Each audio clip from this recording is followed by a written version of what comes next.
उड़ान गाइड की, न्यू उड़ान क्लासेस की, और इसके अलावा जो न्यू उड़ान की टीम थी जिसने इस पर वर्क किया, और उस वर्क के बदौलत ही आज पंजाब वेटनरी इंस्पेक्टर एग्जाम में स्टूडेंट्स ने बहुत ही अच्छी मार्किंग की है। ओके, तो पेपर शुरू करने से पहले मैं आपको बता देना चाहता हूं कि अप्रोक्सीमेट 99% क्वेश्चंस जो थे वो हमारे कोर्सेज में से या फिर हमारी बुक में से थे। ओके, और मैं हमेशा की तरह यही बोलूंगा कि आप न्यू उड़ान गाइड और न्यू उड़ान कोर्स ये अगर आप पढ़ लेते हो तो 99% तक आप क्वेश्चंस अटेंड कर सकते हो। तो अभी आप देख ही लेना 90 क्वेश्चंस जो आए थे इस पेपर में, वो आप पूरा का पूरा जो है मैं सॉल्यूशन अभी आपके सामने लेके आ रहा हूं। इस पेपर के साथ ही सबसे एक इंपॉर्टेंट थिंग्स जो है वो आपको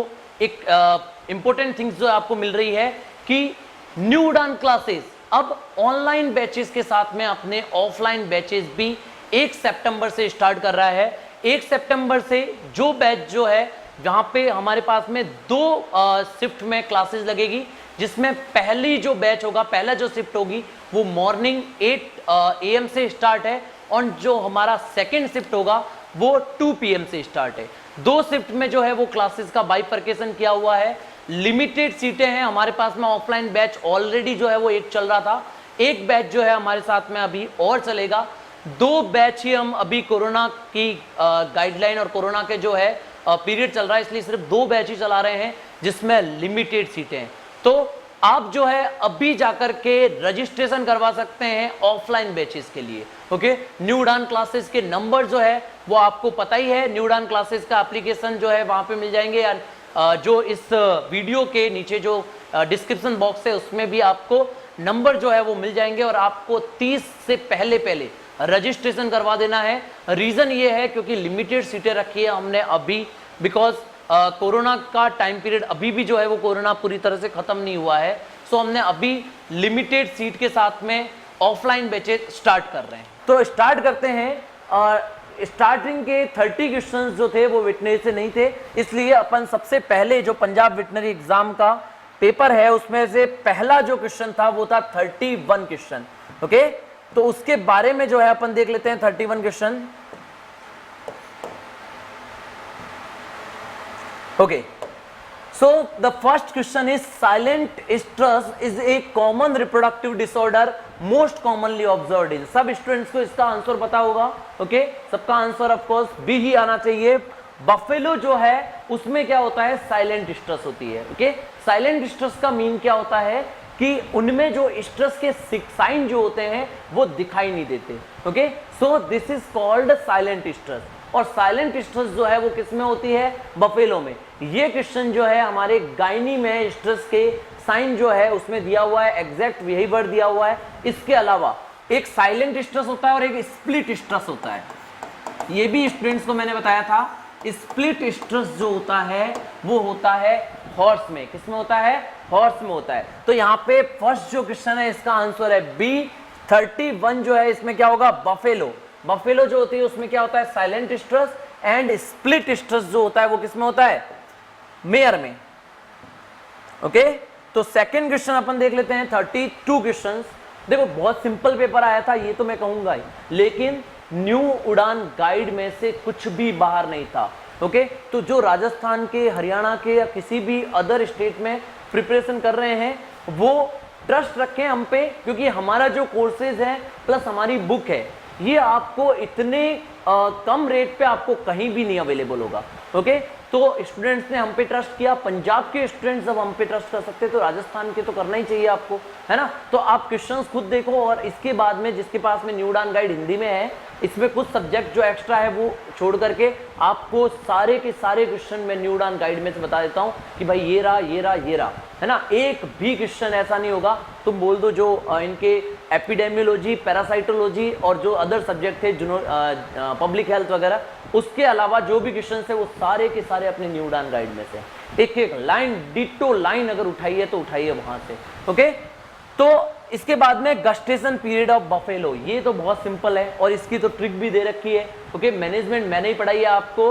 9 मंथ 9 डेज जो है वो कैटल का होता है, 10 मंथ 10 डेज जो है वो बफेलो का होता है, एंड हॉर्स का कितना होगा, 11 month 11 days. Okay, so the answer of gestation period of buffalo is 10 months 10 days. okay, next question देख लेते हैं अपन 33. which of the following is considered as the true stomach of ruminants? ruminants जो होते हैं रुमांती animal, इनमें सत्य आमाशय, okay, true stomach जो होता है वो कौन से पार्ट को बोलते हैं? तो देखिए स्टोमक जो होता है उसमें मेनली क्या होते हैं, 4 पार्ट होते हैं. ओके, रुमिनेंट्स जो होते हैं उनमें 4 पार्ट होते हैं, rumen, reticulum, abomasum and omasum. Omasum is absent in pseudo ruminant और abomasum is called true stomach. Abomasum जो होता है इसको क्या बोलते हैं, ट्रू स्टोमक बोलते हैं, या फिर इसका अदर नेम है क्या, सत्य आमाशय. क्या है, सत्य आमाशय. और ये जो ट्रू स्टोमक होता है उसको क्यों बोलते हैं ये भी सुन लो, क्योंकि इसमें क्या होता है, एससीएल और जितने भी टाइप की ग्लैंड्स होती है, ओके, जो हार्मोन या एंजाइम सिक्रेट करने की जो भी ग्लैंड्स होती है वो जो स्टोमक होता है उसके एबोमिज्म पार्ट में होती है. ओके, जैसे अपने है ना स्टोमक में सारी ग्लैंड्स होती है, वैसे ही क्या होता है इनके 4 पार्ट है और 4 पार्ट में से सिर्फ किसमें होगा, एबोमिज्म में ही क्या होगा, ट्रू स्टोमक होगा, क्योंकि उसमें क्या होती है, ग्लैंडुलर पार्ट होता है. So this part of stomach is also called glandular stomach of ruminants. Clear? So the answer is D. Okay, and one more thing कि जो भी स्टूडेंट्स है वो पंजाब के स्टूडेंट्स है वो अपनी आंसर की चेक कर लें. ओके, कहीं पर आपको लगे मिस्टेक्स है, कहीं पर भी कुछ भी है तो आप आराम से हमें मैसेज करें. और एक जो सुबह से ही आपके मैसेजेस आ रहे हैं कि जो कट ऑफ है वो कितनी जाएगी, देखो कट ऑफ जो है वो मे बी 50 के आसपास जाएगी. ओके, मे बी 40 to 50 जा सकती है. ओके, आपने अपनी प्रिपरेशन अच्छी की है, आपने अगर अपना बेस्ट दिया है तो ऑफकोर्स आपके सीटों के जो रेशियो है उसके अकॉर्डिंग जो नंबर ऑफ फॉर्म्स है तो वो कम ही है. तो अगर आपने थोड़ी भी एफर्ट किया है, न्यू उड़ान गाइड खरीद करके, न्यू उड़ान कोर्स खरीद करके अगर आपने अच्छे से पढ़ाई की है. और वन मोर थिंग कि मेरे जो क्वेश्चंस है मैंने आपको हर एक सब्जेक्ट में 60 क्वेश्चंस बताए है ना, वो 60 क्वेश्चन भी अगर आपने अच्छे से प्रिपेयर करके किए ना तो उसमें से भी आपको 50% क्वेश्चन मिल जाएंगे. खाली मेरे क्वेश्चनों से मिल जाएंगे अगर आपको 50% क्वेश्चन. तो अगर जिसने अच्छे से प्रिपरेशन किए तो वो आराम से सोता रहे अभी, क्योंकि उसका सिलेक्शन 100% श्योर है. ओके, बिकॉज आपके जो सीटें हैं, जो वैकेंसी है उसके रेशियो में नंबर ऑफ स्टूडेंट्स अपीयरिंग कम थे तो ऑफकोर्स सबका सिलेक्शन होगा और अप्रॉक्सीमेट 40 के आसपास जो है आपकी कट ऑफ जा सकती है. Okay, so the wooden tongue is caused bye, wooden tongue is a disease which is caused by bacteria. Okay, और ये जो होता है वो कौन सा बैक्टीरिया होता है, एक्टिनोबैसिलोसिस लिग्निरेसी, जिससे जो डिजीज होती है उसका नाम होता है एक्टिनोबैसिलोसिस. एक्टिनोबैसिलोसिस में जो टंग होती है वो कैसी हो जाती है, लकड़ी जैसी हो जाती है. So that is called actinobacillosis and the bacteria which is caused this disease is actinobacillus ligniraceae. okay, so the answer is C. next question is which of the following disease caused by protozoa. तो medicine जो है आपको गौरव जैन बोस ने पढ़ाई थी, उन्होंने आपको bacteria की, वायरस की, प्रोटोजोआ की, सबकी अलग अलग डिजीज पढ़ाई है. ओके, और उसमें से आपको बहुत सारे क्वेश्चंस मिल गए. प्रोटोजोआ की कौन सी डिजीज थी, तो आपको ये दिख रहा होगा एफएमडी जो होती है ये क्या होती है, वायरस डिजीज होती है. एफएमडी कौन सी है भाई, वायरस. ब्लैक क्वार्टर बीक्यू जो होती है जिसको अपन लंगड़ा बुखारी बोलते हैं, that is caused by bacteria. Babesiosis is caused by of course protozoa. Okay, and Q fever जो होता है वो कॉक्सेला बर्नेटाई से होता है. ओके, तो यहाँ पे ओनली जो प्रोटोजोअल डिजीज है वो कौन सी है, बबेसियोसिस. क्लियर? ओके, 35 का आंसर हो जाएगा आपका सी. नाउ फैटी लिवर डिजीज जो है is often associated with, fatty liver disease जो है वो किससे होती है. ओके, जिसने भी न्यूट्रिशन में, मैंने आपको जो पंजाब के स्टूडेंट्स हैं जिन्होंने कोर्स खरीद रखा है, मैंने उनको सबको बताया था कि न्यूट्रिशन में मिनरल डेफिशिएंसी से और विटामिन से आपके 4 से 5 क्वेश्चन पक्के हैं. ओके, और मिला लेना मैं आपको लाइन टू लाइन बता दूंगा कि ये देखो ये रही लाइन न्यू उड़ान गाइड में फैटी लिवर डिजीज और ये रहा इसका आंसर, देख लो है कि नहीं, है ना. फैटी लिवर डिजीज जो होती है वो आपके पोल्ट्री में होती है और किससे होती है, B7. ओके, विटामिन B7 से होता है. विटामिन B7 का अदर नेम होता है कोलिन भी होता है. ओके, इससे पैरोसिस डिजीज भी होती है. तो ये सारा मैंने आपको ऑलरेडी न्यू उड़ान गाइड में लिख रखा है एंड बता भी रखा है। Okay, so the answer is A. Okay, next is credit for agriculture, live stock and rural development is provided and supported by. यहाँ पे ये जो क्वेश्चन है वो आपका एक्सटेंशन से है। एक्सटेंशन से आपके सिर्फ 1-2 क्वेश्चन ही आए हैं और एक्सटेंशन से सीधा क्वेश्चन पूछा गया है। क्या पूछा है कि भाई ये जो agriculture and live stock and rural development होता है इसको कौन प्रोवाइड कर रहा है, इनको सपोर्ट कौन कर रहा है। तो देखिए ऑप्शन से पता चल जाएगा। आरबीआई, आरबीआई आपको पता है नोट छापने का काम करती है, तो ये तो भाई गलत हो गया। एसबीआई, एसबीआई तो बैंक है, तो बैंक का काम एग्रीकल्चर से, इससे कोई मतलब ही नहीं है इसको। नेक्स्ट है भाई सीबीआई, सीबीआई क्या करता है, केस वेस का इसका काम करता है ना, कोई मर्डर केस हो गए इसको सॉल्व करने का काम किसका होता है, सीबीआई का।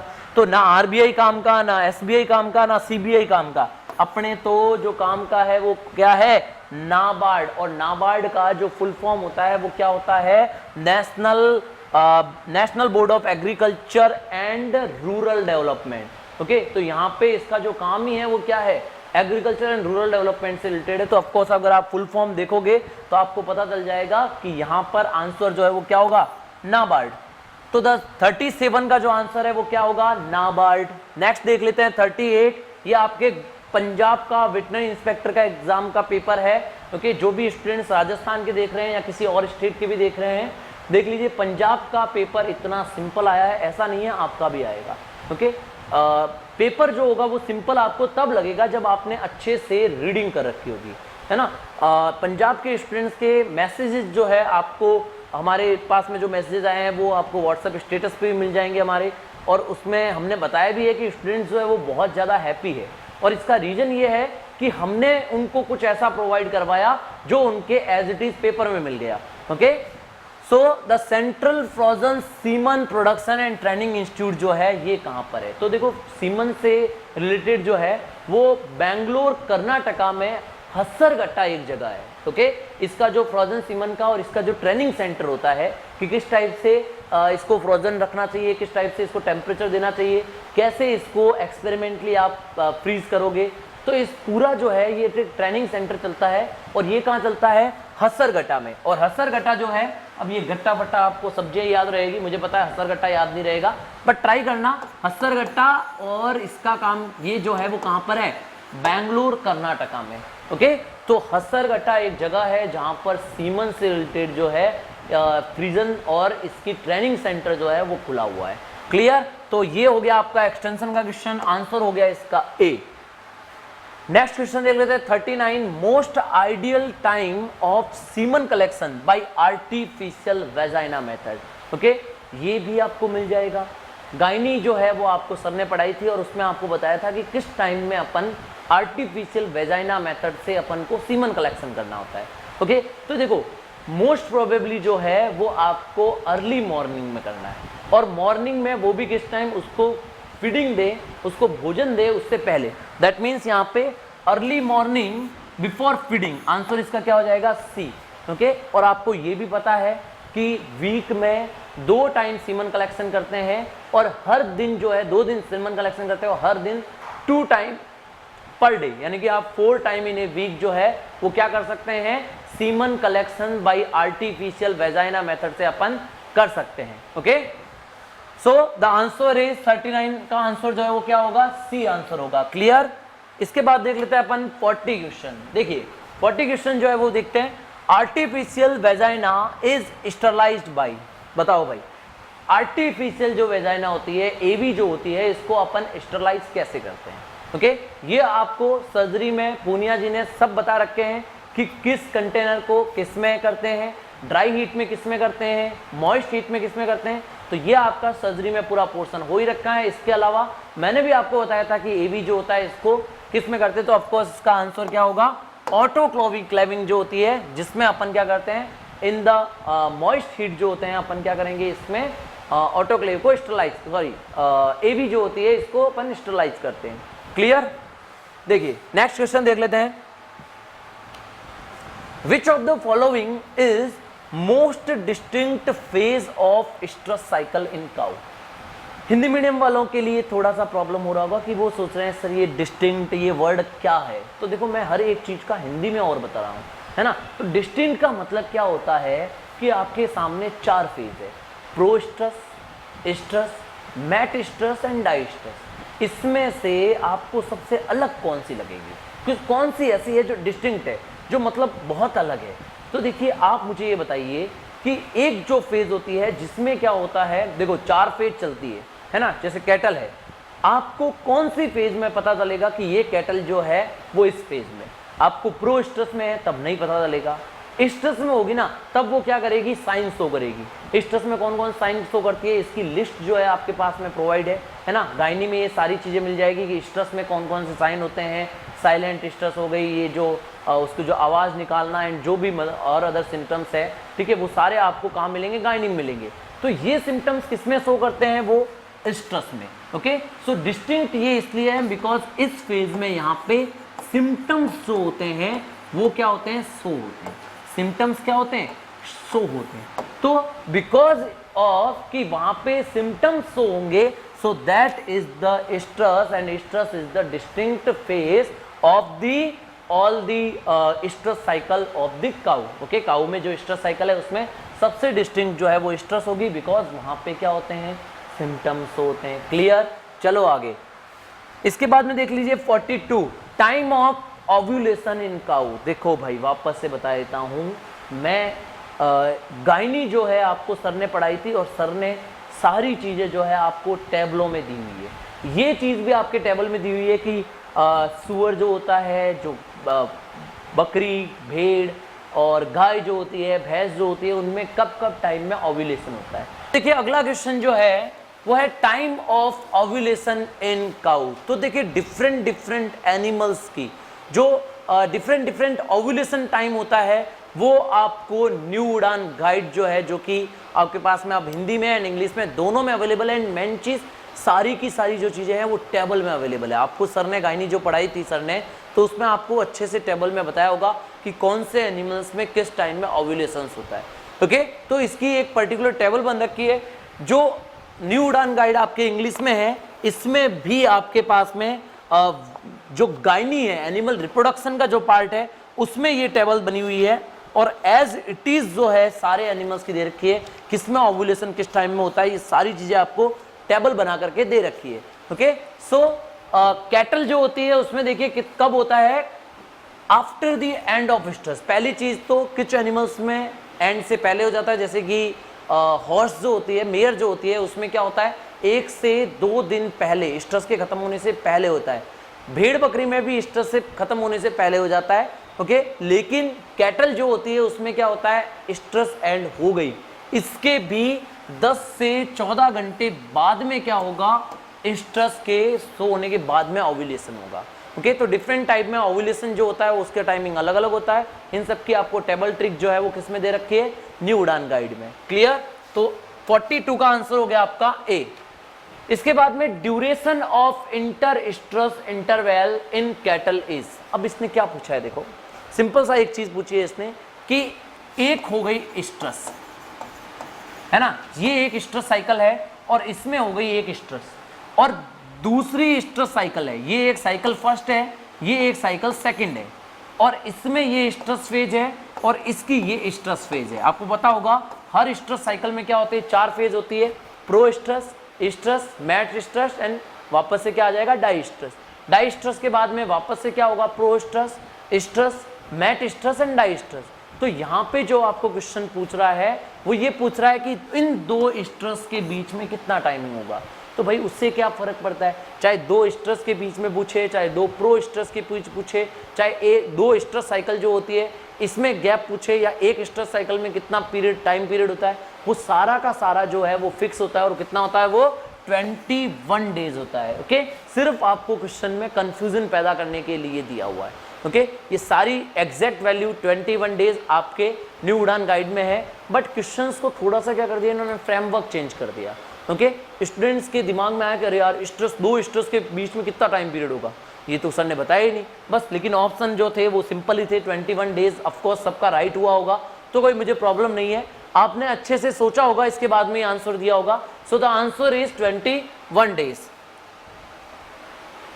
नेक्स्ट है भाई नेगेटिव कोरिलेशन जो है वो ऑब्जर्व होता है किस किस जो ट्रेड्स होते हैं उनमें नेगेटिव कोरिलेशन बनता है। अब देखिए पहली चीज तो नेगेटिव कोरिलेशन क्या है, अब फिर से देखो कंफ्यूज करने के लिए चीजें वही है, चीजें मैंने बता रखी है। अगर जिसने मेरे मैनेजमेंट का लेक्चर देख रखा है, एक एग्जैक्ट लाइन जो भी मैं बताऊंगा आपको वो आपको मैंने बताई थी, बट इसने क्या बोल दिया कि नेगेटिव कोरिलेशन का मतलब अब ये समझ नहीं आ रहा आपको। तो देखो सिंपल सा चीज है, नेगेटिव कोरिलेशन का मतलब है इसमें से कौन से ऐसे दो फैक्टर है जिसमें से एक को बढ़ाएं तो दूसरा घटेगा और दूसरे को बढ़ाए तो एक घटेगा। ये मैंने एग्जैक्ट लाइन जो है वो वहां बताई थी, बस इसका वर्ड जो है वो नेगेटिव कोरिलेशन होता है, ये आपको ध्यान रखना है।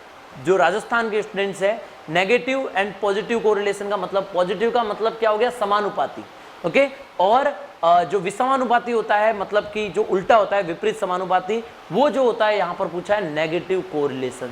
तो देखिए मिल्क फैट और बॉडी वेट, अगर दोनों जो होते हैं milk fat and body weight, ये क्या होते हैं, समानुपाती होते हैं या फिर उल्टा होता है। तो देखो जब वेट बढ़ता है तो इसके साथ में फैट बढ़ता है, जब वेट बढ़ता है तो फैट बढ़ता है, तो फिर क्या होगा, दोनों समानुपाती, क्योंकि एक बढ़ रहा है तो दूसरा ही बढ़ रहा है, तो ये पॉजिटिव कोरिलेशन है। तो ये क्या हो गया भाई, पॉजिटिव कोरिलेशन।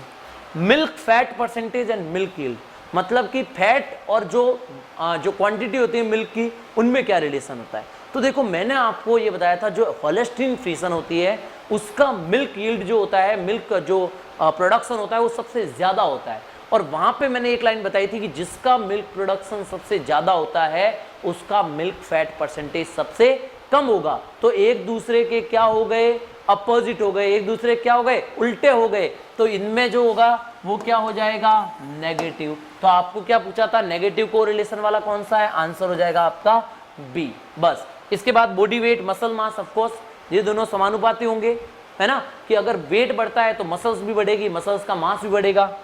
बॉडी वेट बढ़ रही है तो हाइट भी बढ़ेगी, यानी कि अगर हाइट जिसकी ज़्यादा होती है तो उसका वेट भी ज़्यादा होता है, और जिसकी वेट ज़्यादा होता है तो ऑफकोर्स उसकी हाइट भी क्या होती है, मतलब अगर कंपेयर करें तो ऑफकोर्स ज़्यादा ही होगा।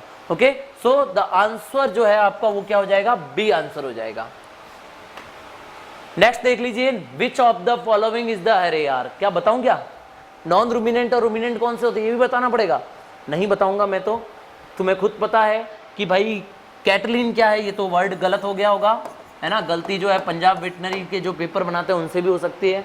तो कैटल जो है ये क्या होता है, ए ऑप्शन यहाँ पे कैटल, और कैटल जो होता है वो रूमिनेंट्स होता है। गॉट जो होती है वो भी रूमिनेंट्स है, पिग जो है वो रूमिनेंट्स नहीं है, वो नॉन रूमिनेंट्स है, और डियर जो है वो रूमिनेंट्स है। तो the answer is C, it is the non ruminants. Next is temperature required for storage of liquid semen storage in ruminants. अब मैं फिर से वही कहूँगा, गायनी जो है वो आपको सर ने पढ़ाई थी और उसमें आपको हर चीज़ बता रखी है, ओके, उसमें आपको बता रखा है कि जब लिक्विड फ्रीजिंग करेंगे तब कितना टेम्परेचर रखना है, और जब अपन डीप फ्रीजिंग करेंगे, तीन टाइप बताए थे, लिक्विड फ्रीजिंग, डीप फ्रीजिंग, और तीसरा आपको बताया था क्रायो प्रिजर्वेशन जिसमें था लिक्विड नाइट्रोजन। तो देखो लिक्विड फ्रीजिंग जो होती है उसमें अपन कितना रखते हैं, 5 डिग्री सेंटीग्रेड तक टेम्परेचर रखते हैं। आंसर क्या हो जाएगा, 5 degree centigrade, as it is लिखा हुआ है, जाकर के बुक देख लेना, ऑफकोर्स तुम्हें मिल जाएगा, चाहे हिंदी में देखो चाहे इंग्लिश में देखो, मिल जाएगा, ओके। तो प्रॉब्लम नहीं है, कुछ भी, इजी पेपर था, बहुत इजी पेपर था, स्टूडेंट्स का बहुत अच्छा भी पेपर गया है। कुछ स्टूडेंट्स ने आपने देखे होंगे, उनके कमेंट्स भी देखे होंगे आपने, जो सर ने जब व्हाट्सएप पे स्टेटस जो लगाया था वो भी आपने देखे होंगे, उसमें क्लियरली स्टूडेंट्स जो है उनके 70 to 80% तक भी क्वेश्चन राइट हो रहे हैं, और रीज़न सिर्फ वो एक ही बता रहे हैं कि सर हमारे पास में 1-1.5 महीने में पढ़ने के लिए कुछ भी नहीं था, ओके, ना हमारे पास में कोई ढंग के नोट्स थे, ना ही हमारे पास में कोई वीडियो लेक्चर थे, हमें 1 महीने में जीरो से हीरो बनाया है, और वो एक ही है न्यूडान ने, ओके। और ये हकीकत में आप देख भी सकते हो, स्टूडेंट जो है उनका मनोबल जो है वो इतना बड़ा है इस इंग्लिश मीडियम का कोर्सेज आने के बाद में। स्टूडेंट्स ने हमें बहुत कहा था कि सर हमारे तो हिंदी चल जाता, इंग्लिश मीडियम का कोर्सेज की कहाँ रिक्वायरमेंट थी। ये पंजाब के स्टूडेंट्स के लिए स्पेशली जो है हमने बनाया था, और उसके बाद में इसका बहुत ही पॉजिटिव रेस्पॉन्स मिला, ओके। और पॉजिटिव रेस्पॉन्स का मतलब ये नहीं है कि हमारे कोर्स ज़्यादा बिके, नहीं, इसके बाद में हमारे जो कोर्स जिन्होंने लिए हैं उनके पॉजिटिव रेस्पॉन्स है, वो सारे स्टूडेंट्स बोल रहे हैं नहीं सर हमारा इस जो वीडियो है, जो वीडियो लेक्चर्स थे और जो न्यूडान गाइड जो आपने इंग्लिश में प्रोवाइड की, उसने हमें बहुत सपोर्ट दिया, ओके। तो आंसर इसका हो जाएगा 5 डिग्री सेंटीग्रेड। 47 जो क्वेश्चन है वो देख लेते हैं। For annual production of cows optimum calving conception interval should be. देखो इंग्लिश मीडियम वाले को तो ज़्यादा अच्छे समझ में आ गया होगा, उनको कोई प्रॉब्लम नहीं होगी। हिंदी मीडियम के जो स्टूडेंट्स हैं उनको मैं बताता हूँ क्या पूछा है कि काविंग एंड कंसेप्शन के बीच का इंटरवल पूछा है। मतलब कि बच्चा पैदा हो गया और इसके बाद में वापस से फर्टिलाइजेशन जब हो रहा है ना, 2 महीने 2.5 महीने 3 महीने बाद में, आपने देखा होगा जो राजस्थान के गाँव के उनको तो पता ही होगा कि एक बार बच्चा पैदा हो जाता है, बछड़ा हो गया, इसके बाद में 2-3 महीने बाद में गाय वापस हीट में आकर के और क्या हो जाती है, प्रेग्नेंट हो जाती है ना। तो उसमें कितना टाइम लगता है ये सबको पता है। कितना लगता है, अप्रॉक्सीमेट अपन 3 महीने देते हैं। अपन पहली बार जब हीट में आती है तब छोड़ देते हैं और दूसरी बार हीट में आती है तब अपन कंसेप्शन कराते हैं। तो जो आइडियल पीरियड है वो कितना होता है, 3 महीने का। और 3 महीने से रिलेटेड देखो सिर्फ एक ही लग रहा है मुझे, 85 days. So answer is 85 days. Okay, कहीं ट्रिकों की जरूरत नहीं है, कुछ चीज़ें बस आपको दिमाग में रखनी है, समझनी है कि भाई एक बार अगर बच्चा पैदा हो गया, बछड़ा पैदा हो गया गाय में, तो इसके बाद में आपको कितना महीना गैप लेना है, 3 मंथ्स बस। तो आंसर क्या हो गया इसका, C. Now docking is removal of, इसका तो कोई मतलब ही नहीं है। मैंने आपको ये सारी चीज़ें जो है स्टार्टिंग में मैनेजमेंट में आपको टर्मिनोलॉजी मिल गई कि भाई डॉकिंग क्या होता है, डीहॉर्निंग क्या होता है, सब चीज़ें। तो ऑफकोर्स डॉकिंग जो होता है वो क्या होता है, टेल को कट करना। ओके, तो प्रॉब्लम नहीं है इसमें कुछ भी। डॉकिंग जो होता है वो क्या होता है, टेल को कट करना। टोटल नंबर ऑफ, ये भी आपका मैनेजमेंट का क्वेश्चन है, total number of recognised registered breeds of cattle in India till date is.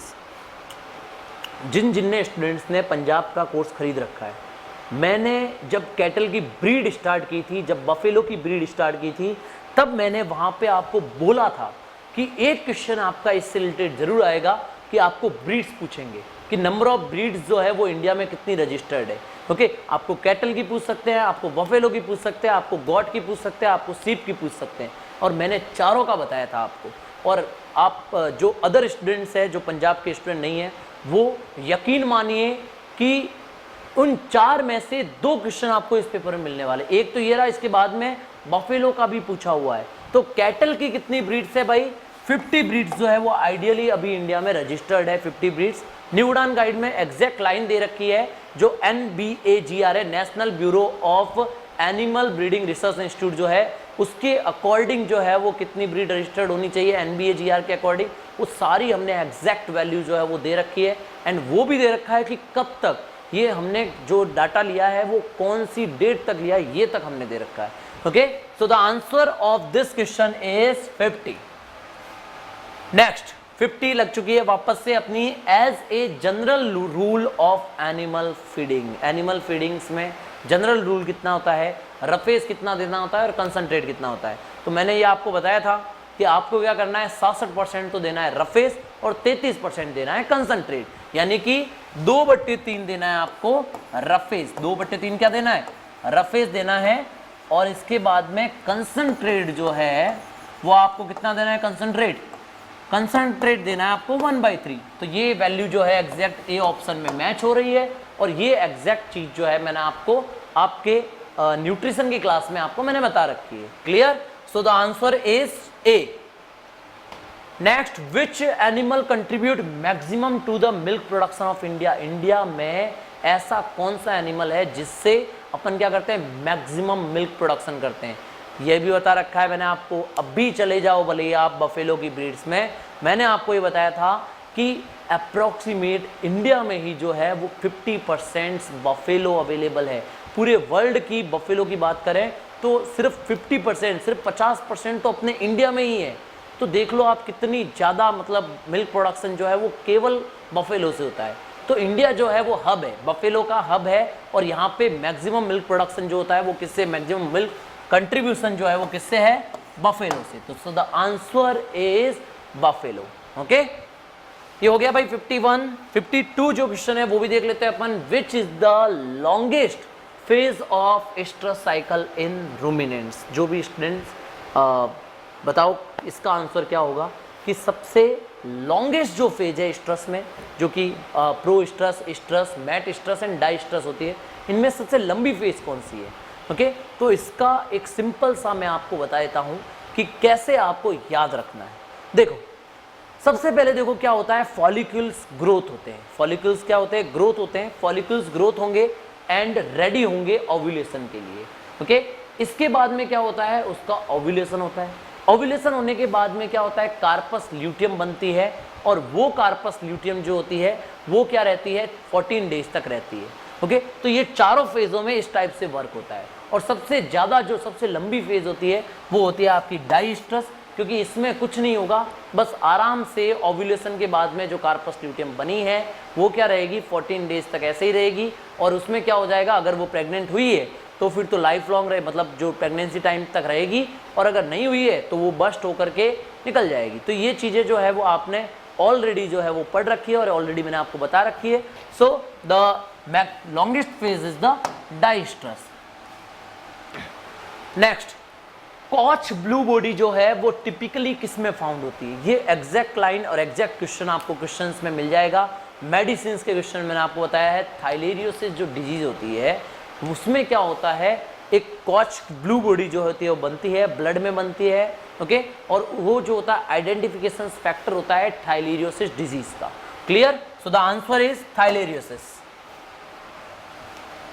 Next question is retention of placenta is most commonly associated with which disease. Retention of placenta है वो इनमें से कौन सी disease के साथ में associate है। Okay, तो देखिए बहुत सिंपल सा क्वेश्चन इसने पूछा है, बस आपको दिमाग लगाना था। क्या? अब देखो, अबॉर्शन कॉज होता है लास्ट ट्राइमेस्टर में। ओके, अबॉर्शन कॉज होता है लास्ट ट्राइमेस्टर में, किसमें होता है, ब्रुसेलोसिस में होता है। ओके, और अबॉर्शन हो गया इसका मतलब अब क्या निकल गया भाई, बच्चा निकल गया। अब क्या रह गई, फीटल मेम्ब्रेन रह गई। ओके, और रिटेंशन ऑफ प्लेसेंटा क्या मतलब होता है कि जो प्लेसेंटा है वो क्या रह जाएगा, जो मैली जो होती है वो पड़ती नहीं है, यानी कि अंदर रह गई। ओके, और वो ब्रुसेलोसिस के केस में सबसे ज़्यादा रहती है। क्यों? क्योंकि थर्ड ट्राइमेस्टर में वहाँ पे क्या होता है, अबॉर्शन होता है। बाकी सब में किसी में 1 में होता है, किसी में 2 में होता है, या अगर किसी में थर्ड में होता भी है तो वो अर्ली थर्ड में होता है, लेट थर्ड में नहीं होता। Clear? So the answer is brucellosis. Brucellosis में क्या होता है, थर्ड ट्राइमेस्टर में अबॉर्शन होता है। Clear? So the answer is B. Next is rabies जो है वो किससे होता है, तो बता दो भाई आंसर तुम खुद ही कि रैबिज जो होता है ऑफकोर्स किससे होता है, आपको पता ही है किससे होगा, रैप्डो वायरस से होता है। Okay, so the answer is rhabdo virus.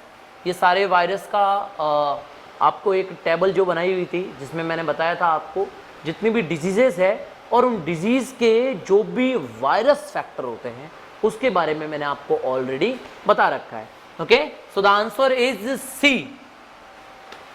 Next is most reliable and commonly used seminal characteristics in evaluating fertility of frozen semen in field।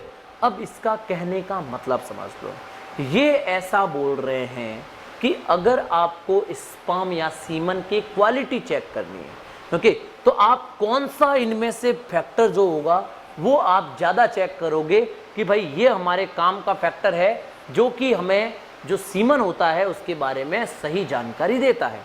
तो फर्स्ट है पोस्ट थॉ लाइवेबिलिटी, मतलब कि थॉविंग जो होती है एक प्रोसेस जिसमें अपन ने आपको पता होगा, जो एआई कर चुके हैं फील्ड में उनको तो पता होगा कि जो लिक्विड नाइट्रोजन जो टैंक होता है उसमें से वो क्या निकालते हैं, एक स्ट्रॉ निकालते हैं, उसको लोड करते हैं। ओके, लोड करने से पहले वो क्या करते हैं, थोड़ा सा हल्का जो गुनगुना पानी होता है उसमें 30 सेकेंड के लिए डाल के रखते हैं ना, तो वो होती है प्रोसेस थॉविंग।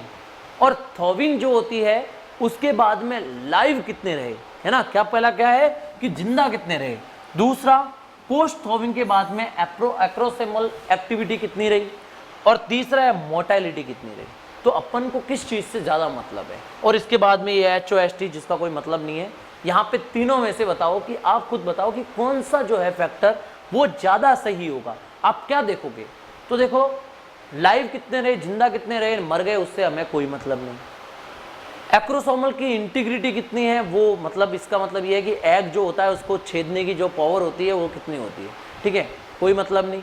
मोटिलिटी जो होती है वो रहनी चाहिए ताकि वो वेजाइना से यूटेरस के थ्रू होता हुआ इन्फेंडिकुलम जो मतलब पार्ट होता है इसका फैलोपियन ट्यूब का जो पार्ट होता है वहाँ तक पहुँच सके।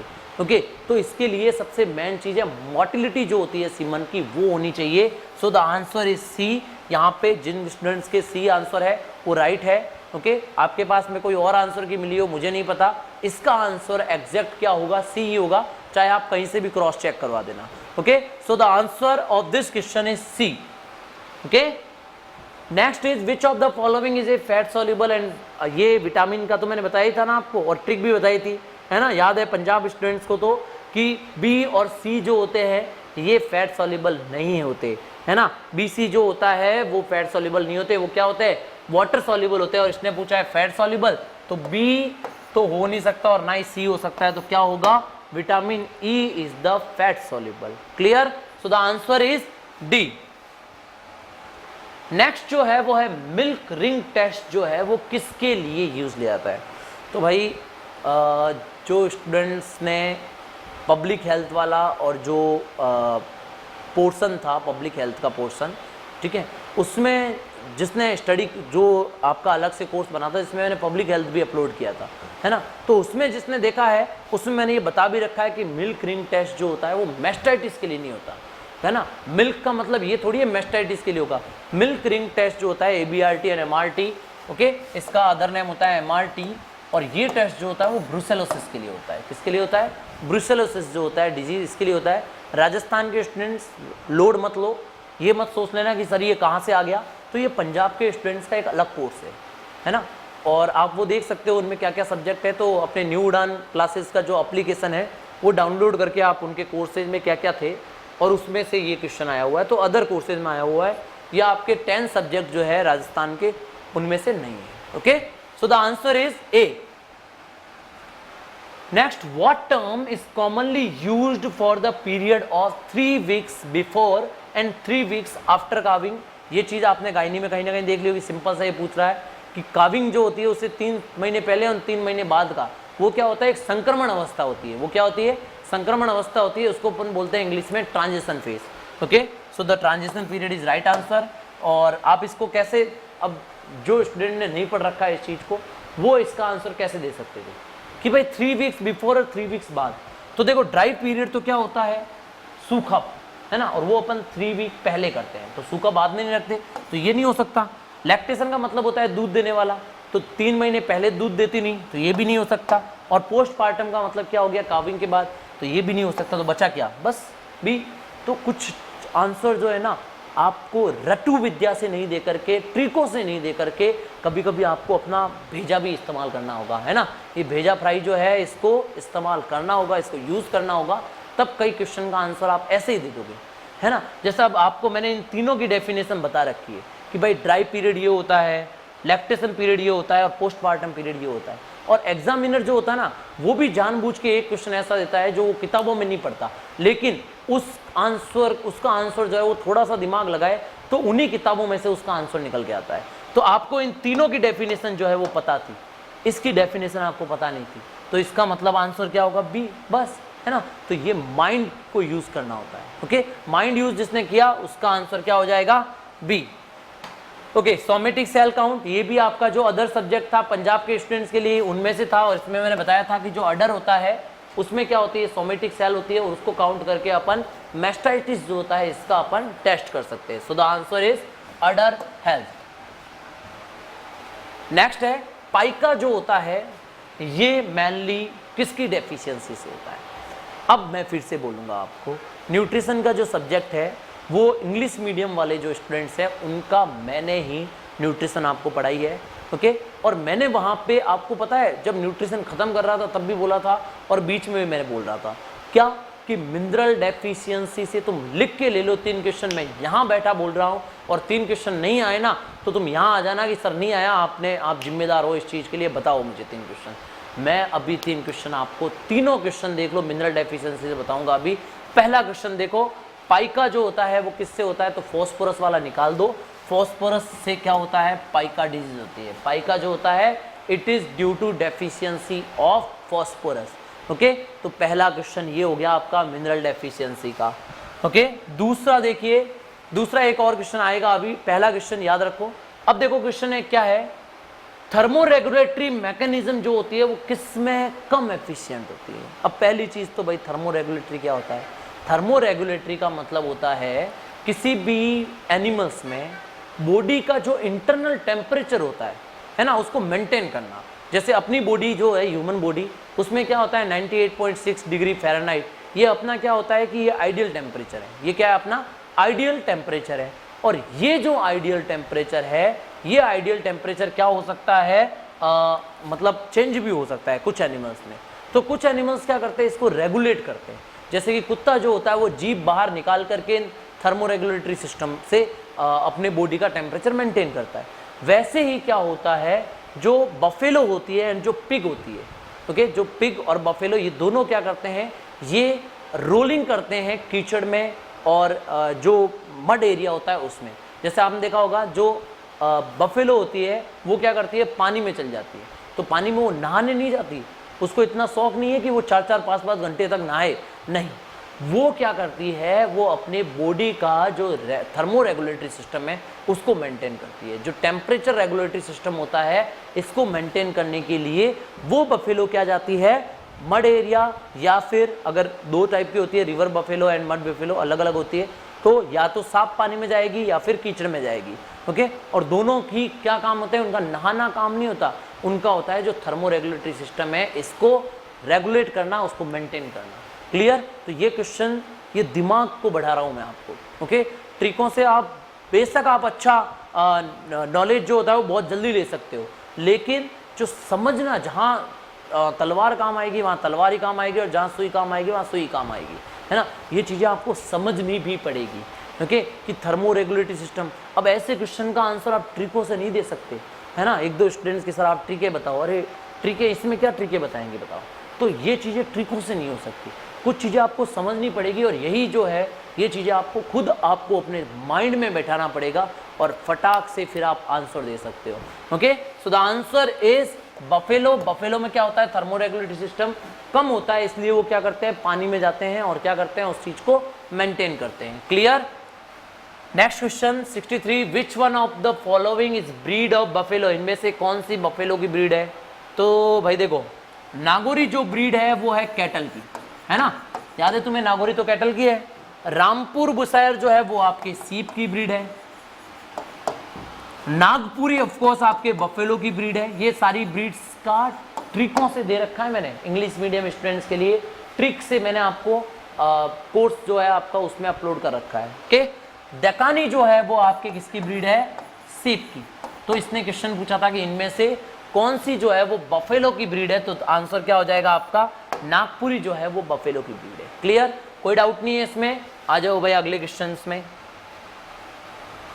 सो next is name the most common disease transmitted to human through cows milk. सबसे पहले तो ऐसी कौन सी डिजीज है, पहली चीज तो मैं आपको बता दूं, राजस्थान के स्टूडेंट्स के लिए क्वेश्चन नहीं है, क्योंकि जेनेटिक्स जो है वो पंजाब के स्टूडेंट्स के लिए ही थी। मैं बस क्वेश्चन बता रहा हूँ आपको कि जेनेटिक्स जो है, जेनेटिक डिजीज, ये आपके नहीं है, जो राजस्थान के स्टूडेंट्स हैं, अदर स्टेट के हैं, उनके नहीं है। पंजाब के जो स्टूडेंट्स थे उनके ये अलग सब्जेक्ट था, उसका हमने अलग कोर्स अपलोड किया था, ओके। तो इसमें ये पूछा है कि भाई पहली चीज़ तो मैं आपको बता दूँ, जेनेटिक डिजीज होती है। जेनेटिक डिजीज वो डिजीज होती है जो एनिमल से ह्यूमन में या फिर ह्यूमन से एनिमल्स में फैल सकती है, ओके। तो यहाँ पे ऐसी कौन सी डिजीज है जो कि काऊ के मिल्क से फैलती है। तो देखो, मलेरिया जो होता है वो मच्छरों से फैलता है, तो ऑफकोर्स इसका आंसर नहीं हो सकता। एंथ्रेक्स जो होता है वो स्किन को, जो लेदर होती है ना, इसको टच करने से फैलता है, तो ऑफकोर्स एंथ्रेक्स भी नहीं हो सकता। ट्यूबरकुलोसिस जो है वो आपके काऊ के मिल्क से फैलता है। टीबी जो होता है ये किससे फैलता है, काऊ के मिल्क से फैलता है, ओके। तो ये डिजीज, एंथ्रेक्स भी जेनेटिक डिजीज है ना, बट ये कैसे फैलता है, लेदर, आपको पता होगा, जो त्वचा होती है उससे फैलता है, okay. So the answer is TB. Next is which of the following mineral deficiency, second question mineral का। कितने हो गए, 2 क्वेश्चन। मिनरल डेफिशिएंसी में इसने पूछा है ग्रास टिटेनी, तो जाके टेबल देख लेना। ग्रास टिटेनी पे मैंने क्या कर रखा है, स्टार मार्क कर रखा है। और ग्रास टिटेनी जो होता है आपका मैग्नीशियम से होता है, और मैंने ये भी बताया था कि इसके बाद में अपन कैल्शियम, मैग्नीशियम, बोरोग्लूकोनेट जो होता है वो अपन आईवी देते हैं, जिससे मैग्नीशियम जो होता है वो क्या हो जाता है, उसकी पूर्ति हो जाती है, वो सप्लाई हो जाता है, ओके। तो ग्रास टिटेनी जो होता है वो किससे होता है, मैग्नीशियम की कमी से होता है। Clear? So the answer is C. Next is enzootic ataxia. Exact enzootic ataxia पे मैंने ऐसे करके स्टार मार्क कर रखा है आपके पीडीएफ में, है ना, देख लेना। एंजियोटिक अटैक्सिया कॉपर की डेफिशिएंसी से होता है। 2 हो गए मिनरल डेफिशिएंसी के, तीसरा क्वेश्चन मिनरल डेफिशिएंसी। कितने हो गए? हो गए ना 3। और मैंने ये इसी प्लेटफॉर्म पे, न्यू उड़ान क्लासेस प्लेटफॉर्म पे मैंने आपको कहा था कि 3 क्वेश्चन मिनरल डेफिशिएंसी से चाहे कोई माई का लाल आ जाए नहीं रोक सकता, चाहे वो राजस्थान का पेपर हो, चाहे वो पंजाब का हो, चाहे वो हरियाणा का पेपर हो। ओके, जिसमें 80 क्वेश्चन आ रहे हैं उसमें 4 क्वेश्चन तक आ सकते हैं, और जिसमें 40 क्वेश्चन आ रहे हैं, जैसे हरियाणा के पेपर में जो था उसमें 2 क्वेश्चन आए थे मिनरल डेफिशिएंसी से, है ना। और ये मैंने कहा था हर सब्जेक्ट का। देखो, मैं एक चीज़ है ना, मैं हमेशा स्टूडेंट्स को बोलता हूँ कि तुम कचरा मत पढ़ो, है ना। अगर तुम देखोगे तो मैं हमेशा यही ट्राई करता हूँ कि कोर्सेज में आपको एक कोर्स डिवाइड करूँ। एक कोर्स ऐसा रखूँ जो 30% है और एक ऐसा रखूँ जो 70% है। वो 70% जिसमें से कचरा है, कचरा का मतलब कि उन 70% में से सिर्फ 10% क्वेश्चन आते हैं, और एक जो 30% है उन 30% में से 80 से 90% क्वेश्चन आते हैं। तो मैं पहले फोकस करता हूं कि तुम ये याद करो। ये 30% याद करते तुम 80% तो क्वेश्चन ऐसे ही कर लोगे। अब जब तुम्हें 30% याद हो गया तो अब उस 30% को रखो अलग। अब इन 70% में से जो 10% क्वेश्चन बन सकते हैं वो देखो। तो ऐसे याद करने का एक तरीका होता है क्वेश्चंस, जो पेपर सॉल्व करने का। ये चीज़ें ऑफलाइन में ज़्यादा मजबूती से होती है ना। ऑफलाइन में हम अच्छे से बता पाते हैं, और स्टूडेंट्स जो होता है जब सामने होता है तब हम बता सकते हैं कि भाई ये याद कर लेना तुम, है ना। स्टूडेंट्स को भी बाइफर्केट कर देते हैं हम कि देखो तुम ये याद कर लेना, तुम्हारे 100% क्वेश्चन आएगा। और जो ज़्यादा हार्ड होता है उसको हम बोलते हैं कि भाई वो ऐसा स्टूडेंट्स याद करे जिसको टॉप 10 में आना हो। तो ये बाइफर्केशन इसलिए होना जरूरी है ताकि जो स्टूडेंट सिर्फ सिलेक्शन के लिए आया है उसको हम सिलेक्शन दिला सके, और जो स्टूडेंट्स मेरिट में आने के लिए आया है उसको हम मेरिट भी दिला सके, क्योंकि ये बाइफर्केशन होता है। ओके, सो वापस से अपन आ जाते हैं अपने पेपर पे। आंसर इसका हो जाएगा एंजियोटिक अटैक्सिया जो होता है वो कॉपर डेफिशिएंसी से होता है। कितने आपके हो गए मिनरल डेफिशिएंसी से? 3 क्वेश्चन। ओके, और ये एग्जैक्ट टेबल जो है न्यू उड़ान गाइड जो इंग्लिश की है उसमें दे रखी है। न्यू उड़ान गाइड जो है इंग्लिश में वो आपके पहले पंजाब के स्टूडेंट्स के लिए बनी थी, अब वो इंग्लिश में सारे राजस्थान के स्टूडेंट्स के लिए भी अवेलेबल है। Okay, so the milk fever in high yielding animal is due to deficiency of. चौथा क्वेश्चन मिनरल डेफिशिएंसी से है कि नहीं? देख लो, 4 क्वेश्चन मिनरल डेफिशिएंसी के 90 में से गिना दिए, है ना। फिर मत कहना कि सर आपने बताया नहीं, मैं एग्जैक्ट बताता हूँ भाई, है ना। ये इतने पेपर देख देख के हमने यही चीज़ तुम्हारे लिए बनाई है कि तुम वही पढ़ो जो क्या हो, मक्खन हो, है ना। छाछ तो हम देख लेंगे, छाछ तुम हमारे पास रहने दो, तुम सिर्फ मक्खन और घी लो। ओके, सो मिल्क फीवर जो होता है उसका तो सबने ऑफकोर्स राइट आंसर किया होगा, कैल्शियम की कमी हो जाती है। ये तो भाई मैंने 6-7 बार बोल रखा है मिल्क फीवर का, तो आपको मैंने गायनी के क्वेश्चन में बताता हूँ, सारे क्वेश्चन बताता हूँ। तो पंजाब का शायद ही कोई स्टूडेंट होगा जिसने ये गलत किया होगा, सबके सही होना चाहिए। मिल्क फीवर जो होगा वो किससे होता है? कैल्शियम की डेफिशिएंसी से। नेक्स्ट है specific antidote for nitrate poisoning. अब आ जाओ, फिर से मैं कहूँगा तुम्हें कि मैंने एंटीडोट बताए हैं तुम्हें, है ना। और आपको फार्मा के जो लेक्चर लिए थे वो लिए थे गौरव जैन सर ने, और गौरव जैन सर ने आपको एक टेबल बताई होगी कि भाई ये है हमारे न्यूट्रिशनल फैक्टर, और इनकी पॉइजनिंग के लिए आप क्या करते हो, ये एंटीडोट ये लेते हैं। तो डिफरेंट टाइप की पॉइजनिंग और उनके एंटीडोट की एक टेबल न्यू उड़ान गाइड में फार्मा में बन रखी है। तो नाइट्रेट जो पॉइजनिंग होती है, नाइट्रेट पॉइजनिंग के लिए जो एंटीडोट है वो है मिथाइलिन ब्लू। ओके, तो ये आपको एग्जैक्ट थिंग जो है वो कहाँ दे रखी है? न्यू उड़ान गाइड में दे रखी है।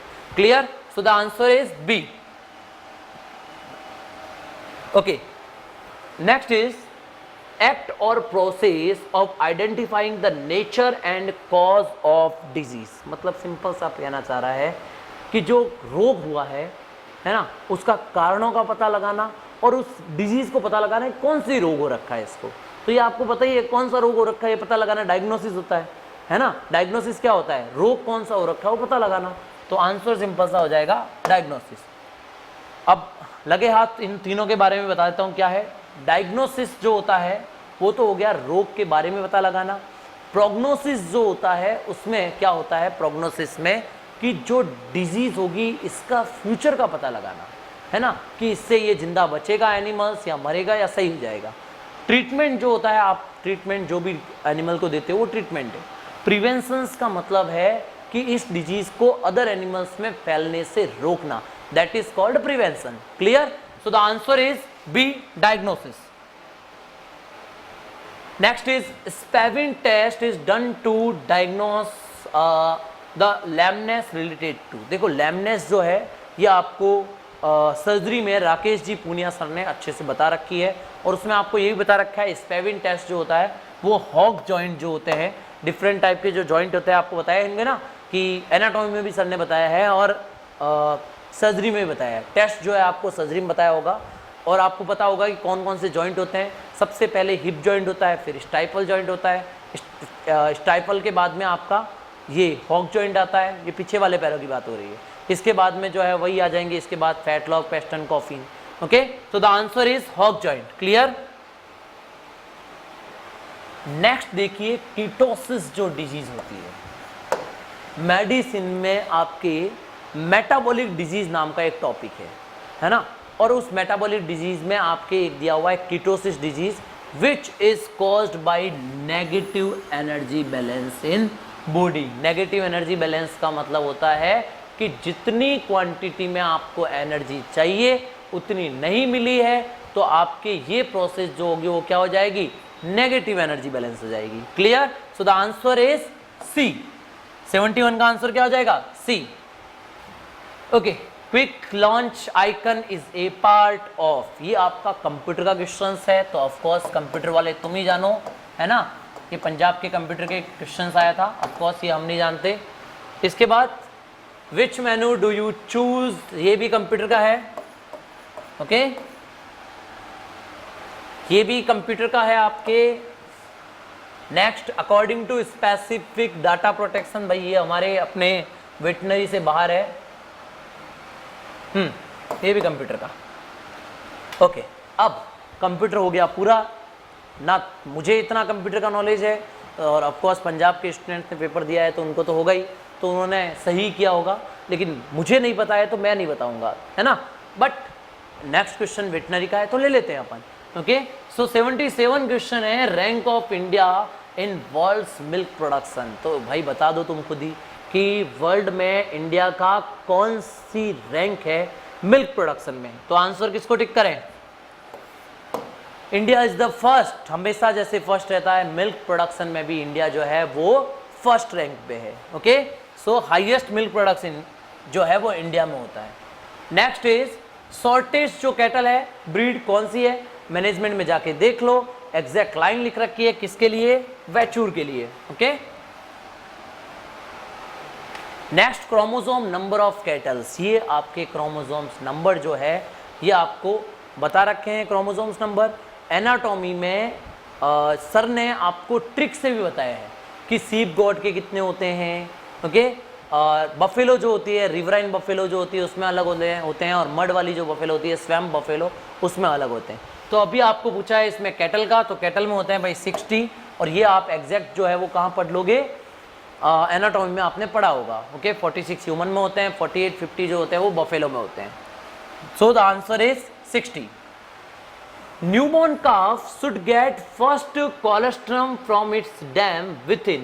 न्यूबॉर्न calf जो होता है ये कोलेस्ट्रम जो मिलता है इसको, वो कितना मिलता है और कब मिलता है, मैनेजमेंट में जाना, एग्जैक्ट लाइन मिलेगी आपको कि 30 मिनट बर्थ के 30 मिनट बाद में क्या मिलता है, इनको कोलेस्ट्रम मिलता है।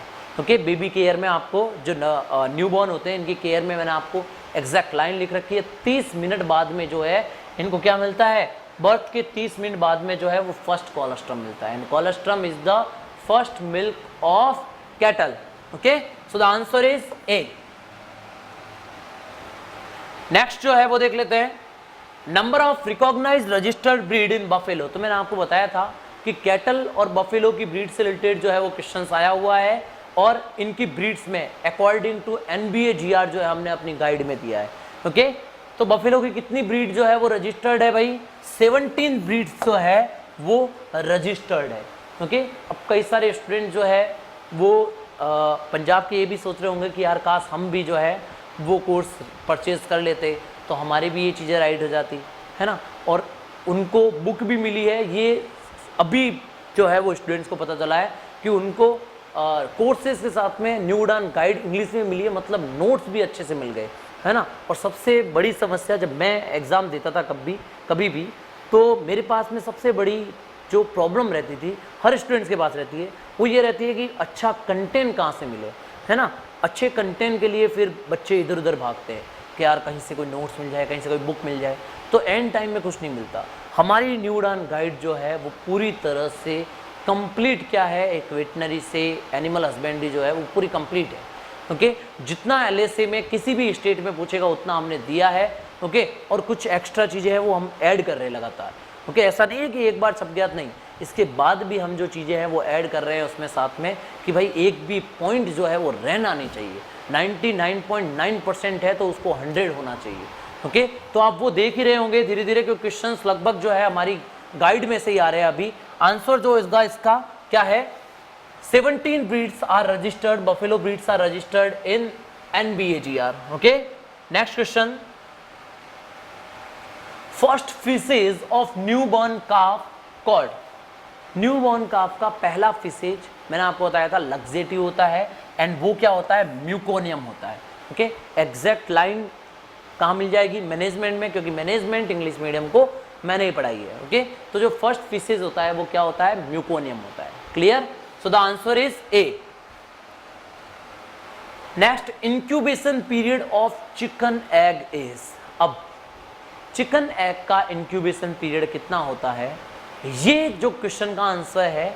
पोल्ट्री का 2-3 लेक्चर आपको मिले होंगे, और सबसे लास्ट में जब अभी एग्जाम था उसके 5 या 3-4 दिन पहले हमने एक लेक्चर डाला पोल्ट्री का, जिसमें एग का कंटेंट कितना होता है, उसमें एल्बुमिन कितना होता है, उसमें योग कितना होता है, ये सब दिया हुआ है, ओके। वो पोल्ट्री का जो ऑफकोर्स ये राजस्थान के जो स्टूडेंट्स हैं उनके नहीं है, क्योंकि उनके पोल्ट्री में इतना ज़्यादा नहीं पूछा जाता। ये पंजाब के जो स्टूडेंट्स हैं उनका एक पोल्ट्री का अलग से कोर्स है, तो उसका भी वीडियोस जो है इनको अवेलेबल हमने कराए थे, और उसमें ये था कि चिकन एग जो होता है इनका इंक्यूबेशन पीरियड कितना होता है भाई, 21 डेज का होता है। कितना होता है, 21 डेज, ओके। नेक्स्ट क्वेश्चन, ये क्वेश्चन मैंने आपको बताया था RCDF एग्जाम में भी आया था, जो हरियाणा का VLDA पेपर है उसमें भी आया हुआ ये क्वेश्चन है। और ये क्वेश्चन देखो अभी RCDF में अभी के एग्जाम में आया हुआ क्वेश्चन है, VLDA में अभी आया हुआ क्वेश्चन है। राजस्थान का जो LSA का पेपर था 2018 का या 2016 का, उनमें से एक पेपर में आया हुआ है। तो ये क्वेश्चन तो अगर तुमने पंजाब के जो स्टूडेंट्स हैं जिन्होंने कोर्स परचेज कर रखा है, जिन्होंने नहीं किया इसका आंसर, तो भाई तुम्हारे तो हालत में ख़राब कर दूंगा, क्योंकि जब तुम इतनी बार बताने के बाद भी, ये मैंने 4 से 5 बार बताया है, क्योंकि हर बार पूछा जाता है। और तुम मेरी PDF उठा के देख लेना, जो मैंने पढ़ा रखी है उनकी PDF आपको मिलती है, उठा के देख लेना, उसको मैंने ना इतना स्टार मार्क कर रखा है कि ये भाई आएगा, है ना, और 100% आएगा। और ये देख लो एग्जैक्ट क्वेश्चन, कोलेस्ट्रम जो होता है वो न्यूबॉर्न जो काफ होता है उसको 1/10 पार्ट जो होता है बॉडी वेट का वो पिलाते हैं। और मैंने बताया भी था एग्जाम्पल से, जैसे अगर 50 किलो का है तो उसको अपन 5 लीटर पिलाते हैं दूध, है ना। 20 किलो का है तो उसको 2 लीटर पिलाते हैं। तो ऑफकोर्स इसका आंसर क्या होगा, 1/10 of body weight, okay. Next is rupture of mature ovarian follicles and release of ovum is called. मैंने आपको डेफिनेशन सारी बता रखी है, सिंपल सा इसने चीज पूछा है कि क्या पूछा है कि ये आपका फॉलिकल्स है, ये एग है, ये फॉलिकल्स रप्चर हो गई, और रप्चर होकर के उसमें से क्या निकल गया, उसमें से एग बाहर निकल गया। तो एग का बाहर निकलना तो ओव्यूलेशन कहलाता है। क्या कहलाता है, क्या कहलाएगा, ओव्यूलेशन कहलाएगा। तो बस ये रहा सिंपल सा भाई। कभी कभी है ना लॉजिक लगाओ, बहुत सिंपल चीज, बस ओव्यूलेशन, ओवम बाहर निकलना, ओव्यूलेशन, सिंपल सा आंसर। क्या आंसर होगा, ओव्यूलेशन, ओके। सो 85 जो है इसका जो आंसर होगा वो आपका क्या होगा, ओव्यूलेशन, ओके।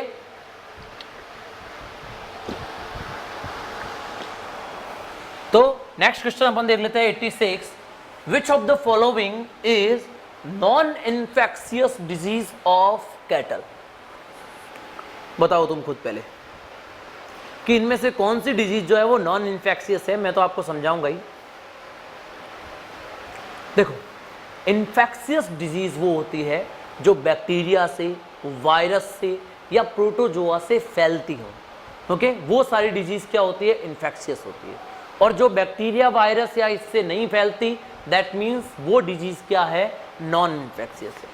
तो वुडन टंग बैक्टीरिया से फैलती है, इन्फेक्शियस है। एंथ्रेक्स वायरस से फैलती है, इन्फेक्शियस है। लंपी जो है वो आपकी बैक्टीरिया से फैलती है, ये भी क्या हो जाएगी? इन्फेक्शियस। मिल्क फीवर कैल्शियम की कमी से होती है। तो क्या ये फैलने वाला रोग है क्या? मतलब अगर किसी को कैल्शियम की एक में कमी हो रखी है तो दूसरे में हो जाएगी, तो ऐसा थोड़ी है कि वो कैल्शियम उससे कुछ खा रहा है, पी रहा है, नहीं।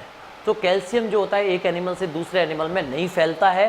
तो ऑफकोर्स यहाँ पे आंसर क्या हो जाएगा? It is the non infectious disease. समझने की कोशिश करो, यहाँ ट्रिक के काम नहीं आएगी। इन्फेक्शियस का मतलब क्या हो गया? कि एक से दूसरे में फैलना। बैक्टीरिया फैल सकता है, वायरस फैल सकता है, कैल्शियम कहाँ से फैल जाएगा? मिल्क फीवर किससे होता है? कैल्शियम से होता है। तो कैल्शियम फैलता थोड़ी है। देखा है कभी कैल्शियम कि मेरे अंदर जो कैल्शियम 1 किलो था, मेरे को 1 किलो अगर IV से चढ़ाया तो इसके बाद में मैंने 500 ml दूसरी गाय को दे दिया? ऐसा तो नहीं हो सकता।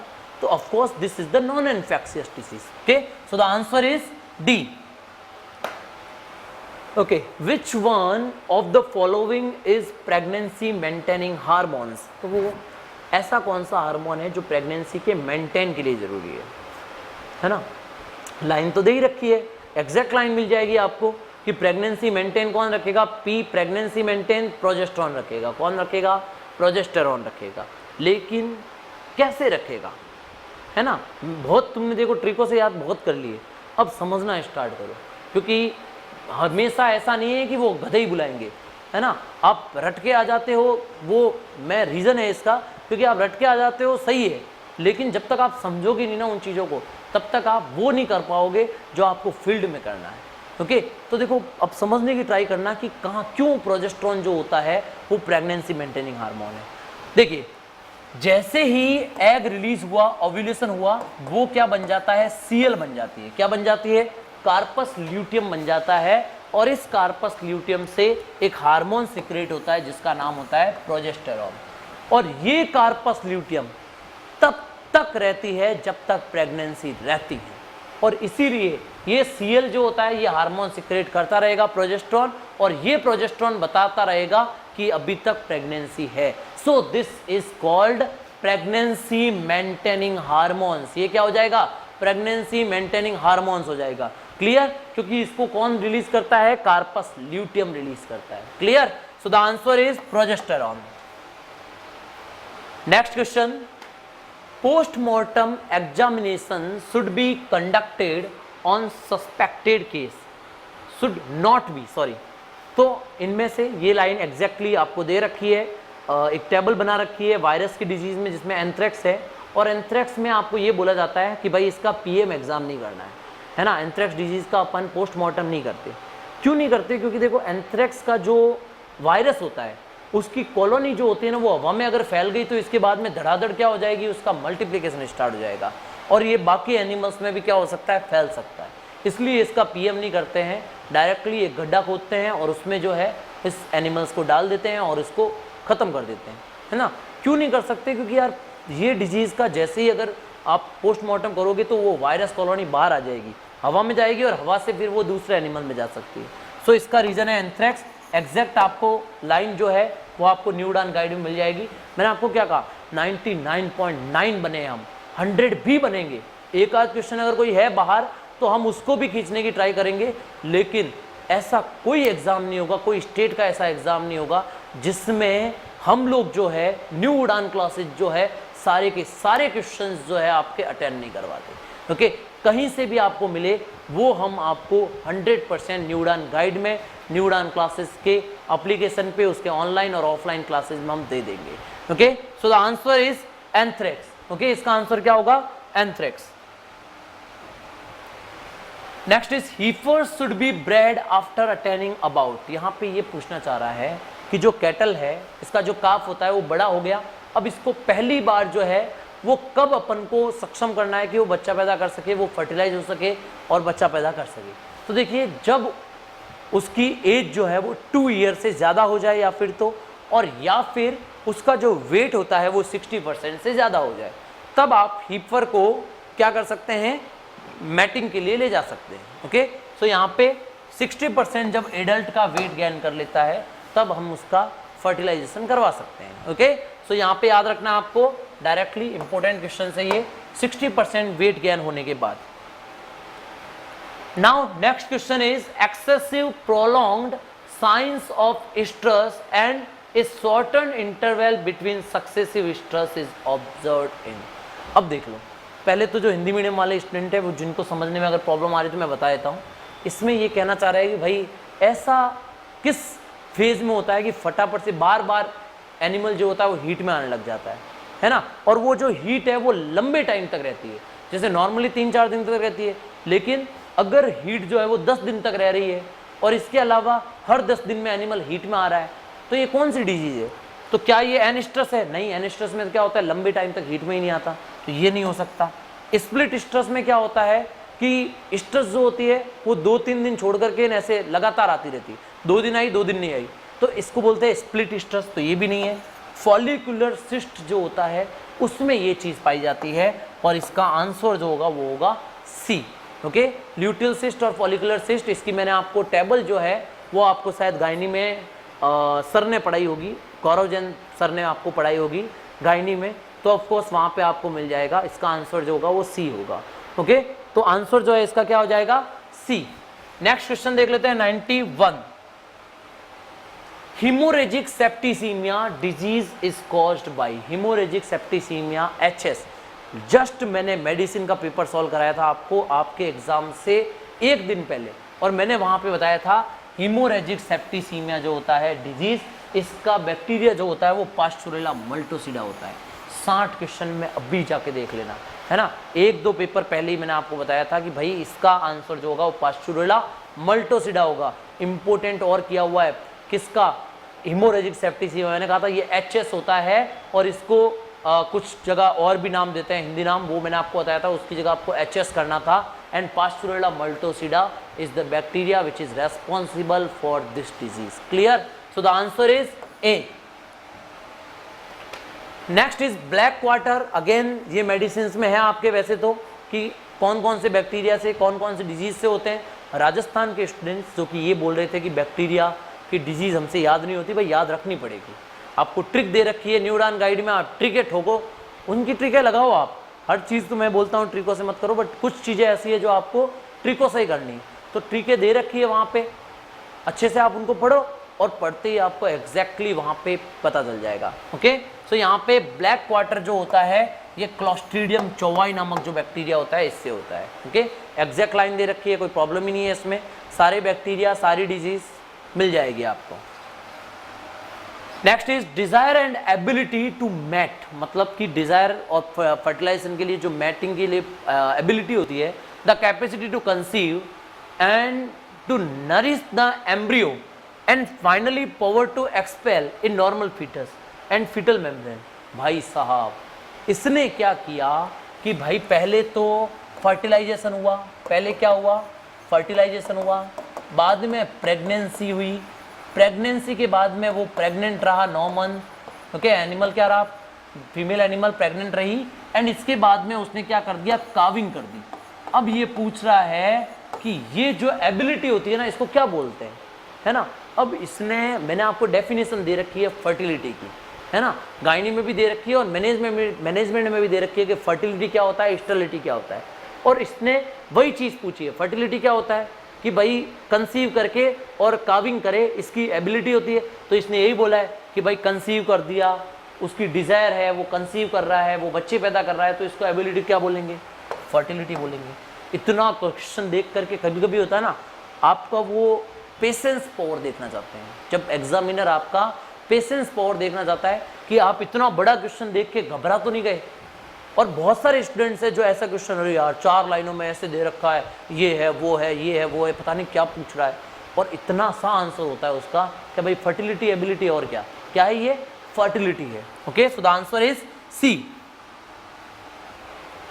नेक्स्ट है बेस्ट इंडेक्स जो है वो सीमन क्वालिटी की कौन सी है। बेस्ट इंडेक्स का मतलब ये हुआ कि आपके पास में सीमन है, अब आपको 4-5 चीज़ें उसकी दे रखी है कि भाई इसमें ये है, इसमें ये है, इसमें ये है, इसमें ये है, इसमें सबसे बेस्ट क्या है, आप मुझे एक चीज़ बताओ, आपने सीमन के बारे में आर्टिफिशियल इंसेमिनेशन कर रखा है, यही आप करते ही हो, तो आप मुझे बताओ कि आपको कैसे पता चलेगा कि ये सीमन बेस्ट है? क्या वो ज़्यादा वॉल्यूम में होगा तो पता चलेगा? नहीं, वॉल्यूम तो क्या कोई फर्क नहीं पड़ता वॉल्यूम का। क्या उसमें स्पर्मेटोजोआ ज़्यादा होंगे तो फर्क पड़ेगा? नहीं, उसमें से भी फर्क नहीं पड़ेगा। क्या 60% पोस्ट थॉर्म मोर्टेलिटी रह रही है उससे फर्क पड़ेगा? यानी कि वो आराम से जा रहे हैं वो फर्क पड़ेगा? नहीं। लेकिन उसकी अगर फर्टिलिटी अच्छी है, फर्टिलिटी का मतलब उसमें जो स्पर्म अगर एक भी है और वो एक जो है वो जाकर के क्या कर रहा है, ओवम को सीधा भेद रहा है, सीधा उसको क्या कर रहा है, उसमें छेद कर रहा है, दैट मीन्स क्या कर रहा है, उसके साथ में मैटिंग कर रहा है या फिर उसके साथ में कंसीव हो रहा है। ओके, दैट मीन्स उसकी जो एबिलिटी है वो क्या होती है, फर्टिलिटी होती है। और यही सबसे इंपॉर्टेंट चीज है, यही सबसे इंपॉर्टेंट इंडेक्स है। So the good fertility is the good index और best index for evaluation of semen quality. Okay, English में इतनी अच्छी लैंग्वेज है इंग्लिश, पता नहीं जो हिंदी मीडियम के स्टूडेंट्स हैं उनको क्यों इतनी अच्छी नहीं लगती, बट इंग्लिश जो है जब आप वेटनरी इंग्लिश में पढ़ोगे तो आपको और ज़्यादा मज़ा आएगा पढ़ने का भी। ओके, अब पता नहीं तुम्हें समझ आ रहा है नहीं जा रहा ज़्यादा, हिंदी के जो स्टूडेंट्स हैं जो हिंदी मीडियम में पढ़ते हैं उनको पता नहीं कितना समझ आ रहा है, बट ये है कि इंग्लिश पढ़ो, जिसने हिंदी अच्छे से पढ़ रखी है उनको इंग्लिश भी उतनी ही ज़्यादा अच्छे से समझ आ रही है। क्लियर? अगला क्वेश्चन चलते हैं अपन अगले क्वेश्चन पे। Expulsion of foetus before completion of gestation period क्या होगा भाई? अबॉर्शन। मतलब क्या हुआ कि भाई बच्चा जो है वो टाइम पीरियड से पहले बाहर आ गया तो क्या हो गया, अबॉर्ट हो गया, है ना, तो अबॉर्शन कहते हैं इसको। विच of the following is the postpartum reproductive disorder of cattle?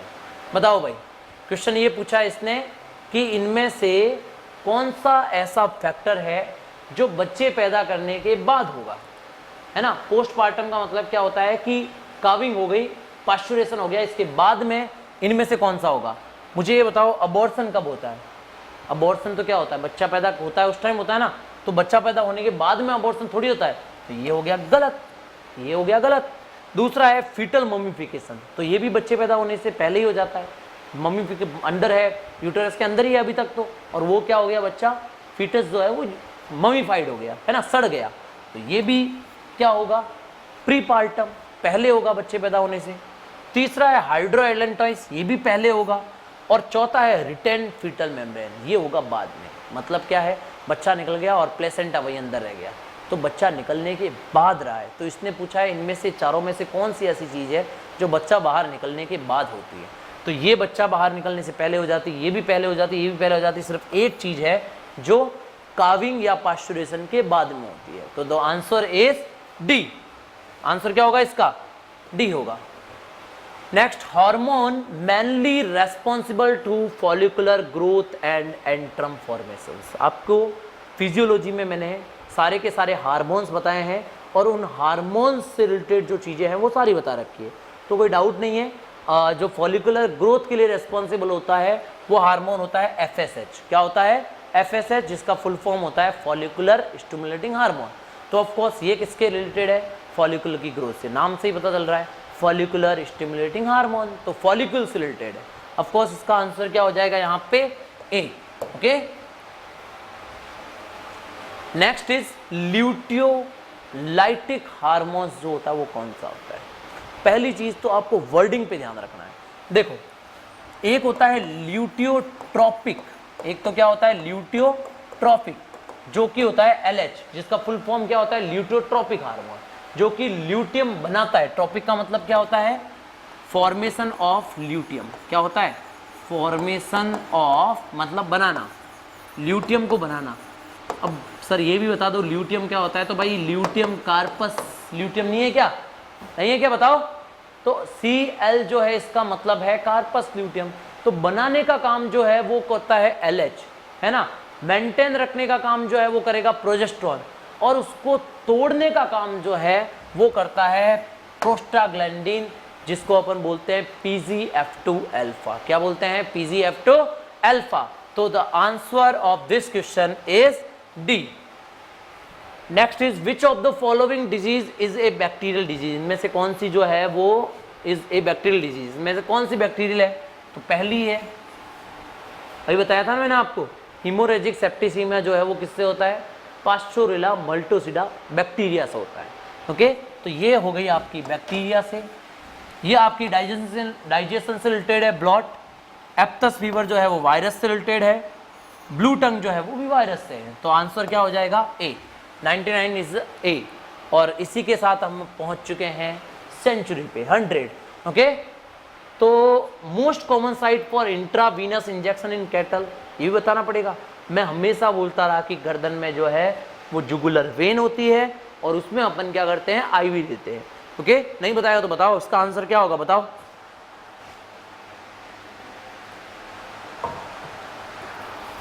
So jugular vein जो होती है इसका आंसर होगा, और जुगुलर वेन में क्या होता है, अपन आईवी इंजेक्शन देते हैं। ओके, जुगुलर वेन में क्या करते हैं अपन, आईवी इंजेक्शन देते हैं। डिफरेंट टाइप के एनिमल्स में डिफरेंट जगह पे आईवी देते हैं। ओके, जैसे कुत्ते में जो होती है सेफेनस वेन, उसमें भी क्वेश्चन आया हुआ है, सेफेनस वेन में अपन आईवी देते हैं। जबकि कैटल जो होती है उसमें किसमें देते हैं अपन, जुगुलर वेन में। Clear. Next is which of the following disease is A viral disease, इनमें से कौन सी ऐसी डिजीज है जो वायरल डिजीज है। अब देखो दो नाम दे दिए, इसका फुल फॉर्म तो आपको याद रखना पड़ेगा। HS होता है हीमोरेजिक सेप्टिसीमिया, जो कि मैंने अभी बताया था लास्ट में ही कि हीमोरेजिक सेप्टिसीमिया बैक्टीरियल डिजीज है। किससे होता है, कौन से बैक्टीरिया से होगी ये होगी आपके पास्चुरेला मल्टोसिडा बैक्टीरिया से। तो ये हो गई आपके बी से, बी से होगी बैक्टीरिया से। ब्लैक क्वार्टर जो कि क्लोस्ट्रिडियम चौवाई है, ये भी इसी पेपर में आया हुआ है। FMD होगी भाई वायरस डिजीज। ओके, और TB जो होती है वो तो ट्यूबरकुलोसिस होता है, बैक्टीरिया होता है। तो एक ही है जो वायरस से है, ऑफकोर्स आंसर क्या हो जाएगा, सी। राजस्थान के जो स्टूडेंट्स हैं 2016 और 2018 के पेपर में आपके आया हुआ है कौन सी बैक्टीरिया, कौन सी वायरस है, कौन सी प्रोटोजोअल है। आपने इसके पेपर में भी देखा, पंजाब के पेपर में भी देखा आपने कि क्वेश्चंस जो है वो ऐसे आते हैं, बैक्टीरियल डिजीज़ कौन सी है, वायरल डिजीज़ कौन सी है। तो एक तुम्हें बढ़िया सा, मैं आज तुम्हें राखी का अवसर है ऑफकोर्स, तो मैं तुम्हें एक अच्छा सा मिठाई या गिफ्ट देना चाहता हूँ। देखो 4 क्वेश्चन तक पॉसिबल है, 3 से 4 क्वेश्चन तक ये पूछने के लिए कि बैक्टीरिया की कौन सी है, वायरस की कौन सी है और किससे होती है। 4 क्वेश्चन इसमें से आ सकते हैं, क्योंकि मेडिसिन में आपको ज़्यादा हार्ड नहीं पूछते। आपने देखा होगा 2016 का पेपर देख लिया, RCDF का देख लिया, VLDA का देख लिया। हम सॉल्व क्यों कराते हैं आपको, ताकि आप उनका पेपर देख सको, है ना। अब आप पंजाब का जो पेपर की शायद 1500-2000 रुपये कुछ रेट होगी, आप वो पेपर दो, इससे अच्छा हम आपको ये पूरा का पूरा यूट्यूब पे दे रहे हैं वीडियो। क्यों दे रहे हैं, ताकि राजस्थान के जो भी स्टूडेंट्स हैं जो कि प्रिपरेशन कर रहे हैं राजस्थान के एग्ज़ाम के लिए, उनको ये पूरे क्वेश्चंस जो है वो फ्री में मिले, है ना। उनको पूरा 1500 रुपये पेपर देने की ज़रूरत नहीं है, उनको विथ पेपर विथ सॉल्यूशन जो है वो आपको पूरा पेपर हम दे रहे हैं। ओके, तो हमारा जो मेन एम होता है वो यही होता है कि आपके पास में सारी वो चीज़ें पहुंच सके जिससे आप सिलेक्शन तक पहुंच सके। ओके, और सिलेक्शन ही अपना फाइनल स्टेप है। सबसे बड़ी अपन जो सब चीज़ मेहनत जो कर रहे हैं, जो हम मेहनत कर रहे हैं, जो न्यू उड़ान मेहनत कर रहा है, जो आप मेहनत कर रहे हो, इसका फाइनल जो टर्म है वो है सिलेक्शन, है ना। जो पंजाब के स्टूडेंट्स ने किया है वो भी सिलेक्शन के लिए किया है, जो आपको करना है वो भी सिलेक्शन के लिए करना है। ओके, तो पढ़ना आपको होगा, और कैसे पढ़ना है आपको हम बताएंगे, है ना। पेपर हम बताते हैं आपको, कौन सी चीज़ें इंपॉर्टेंट है वो बताते हैं। ऑफकोर्स पंजाब के स्टूडेंट्स के आप देख लेना वीडियो, आपको हर एक वीडियो में मैं ऐसे स्टार मार्क करके बताता था, और उन स्टार मार्क से क्वेश्चन आए हैं। अगर आपके कोई पंजाब का स्टूडेंट्स कॉन्टैक्ट में हो जिसने कोर्स ले रखा है, उससे आप पूछ लेना कि DD गोयल सर ने जो बताए हैं उसमें से कितने क्वेश्चन आ रखे हैं, है ना। वो आपको बता देंगे कि स्टार मार्क करे हुए सारे क्वेश्चन जो है, ओके, उनमें से वो इम्पोर्टेंट थे और उनमें से ही क्वेश्चन आए। 95 से 99% तक वही क्वेश्चन आए। Okay, so the disease is FMD। Next, which test is applied to detect mastitis. ये आपका एपिडेमियोलॉजी वाला जो पार्ट था, जो पंजाब के स्टूडेंट था उनके मैस्टाइटिस का टेस्ट जो थे अपन ने देखे थे, कौन कौन से टेस्ट जो है वो मैस्टाइटिस के लिए किए जाते हैं। तो स्ट्रिप कप टेस्ट जो है वो मैस्टाइटिस के लिए होता है। सारे टेस्ट की लिस्ट जो है मैंने आपको बताई थी पंजाब के स्टूडेंट्स को। ओके, तो प्रॉब्लम नहीं होगी उनको, मैंने सब कुछ उनको बता रखा है। मिल्क एंड हेल्थ वाला जो पार्ट था उसमें मैंने बताया है। ओके, तो पंजाब के स्टूडेंट्स को ये बता रखा था स्ट्रिप कप टेस्ट जो होता है जिसमें अपन एक कप जो होता है उसमें सैंपल लेते हैं और मैस्टाइटिस चेक करते हैं। Okay, so the answer is mastitis. हंसा टेस्ट जो होता है वो भी होता है, ये सारे टेस्ट आपको बता रखे हैं। फॉस्फेटेस्ट जो होता है वो पास्चुरेशन चेक करने के लिए होता है। ये सारे मिल्क से रिलेटेड फैक्टर जो है मैंने आपको पंजाब के स्टूडेंट्स को बता रखे हैं। Okay, next is relaxation of sacrosciatic ligaments in cow is a typical symptoms of. देखिए, जो सैक्रोसियाटिक लिगामेंट्स होता है वो पेल्विक रीजन वाला लिगामेंट होता है ना, जो हिप के आसपास जो पीछे का कैटल का पीछे वाला हिस्सा होता है, उसका मतलब जो वेजाइनल वाला पार्ट होता है वो क्या हो जाता है, रिलैक्स होता है। रिलैक्स का मतलब वो चौड़ा हो रहा है। तो बताओ क्यों हो रहा है, मतलब बच्चा पैदा होने वाला है। और इसको इंग्लिश में बोलते हैं पास्चुरेशन। मतलब क्या है, अप्रोचिंग पास्चुरेशन का, कि भाई बच्चा जो है वो काविंग होने वाली है, बच्चा पैदा होने वाला है। That means answer is B. कोई डाउट ही नहीं है इसमें। ऐसे क्वेश्चंस करना सीखो, सोचो उसने क्या बोला है, फिर उसका आंसर दो। ओके, तो अपना दिमाग का लेवल बढ़ाओगे ना, अपने आप चीजें क्लियर होगी। Okay, so the answer is B.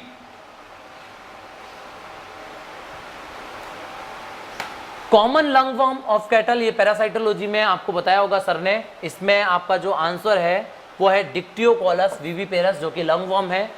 Next question, enzootic abortion of ewe is caused by. Enzootic abortion जो होता है वो किससे होता है? ये ऑप्शन दिए हुए आपको, ब्रुसेला अबॉर्टस से होता है, ट्राइकोमोनास फीटस से होता है, कंपाइलोबैक्टर फीटस से होता है, या फिर क्लेमाइडिया से होता है। तो देखिए, एंजुटिक अबॉर्शन जो है ये एग्जैक्टली सीप में होता है और कंपाइलोबैक्टर से होता है। ये आपको लाइन जो है वो कहाँ पे दी हुई है, बैक्टीरियल डिजीज जो है वो उसमें आपको ये लाइन दे रखी है। क्लियर? सो 105 में आपका आंसर हो जाएगा सी। लंपी जॉ, ये किससे होता है?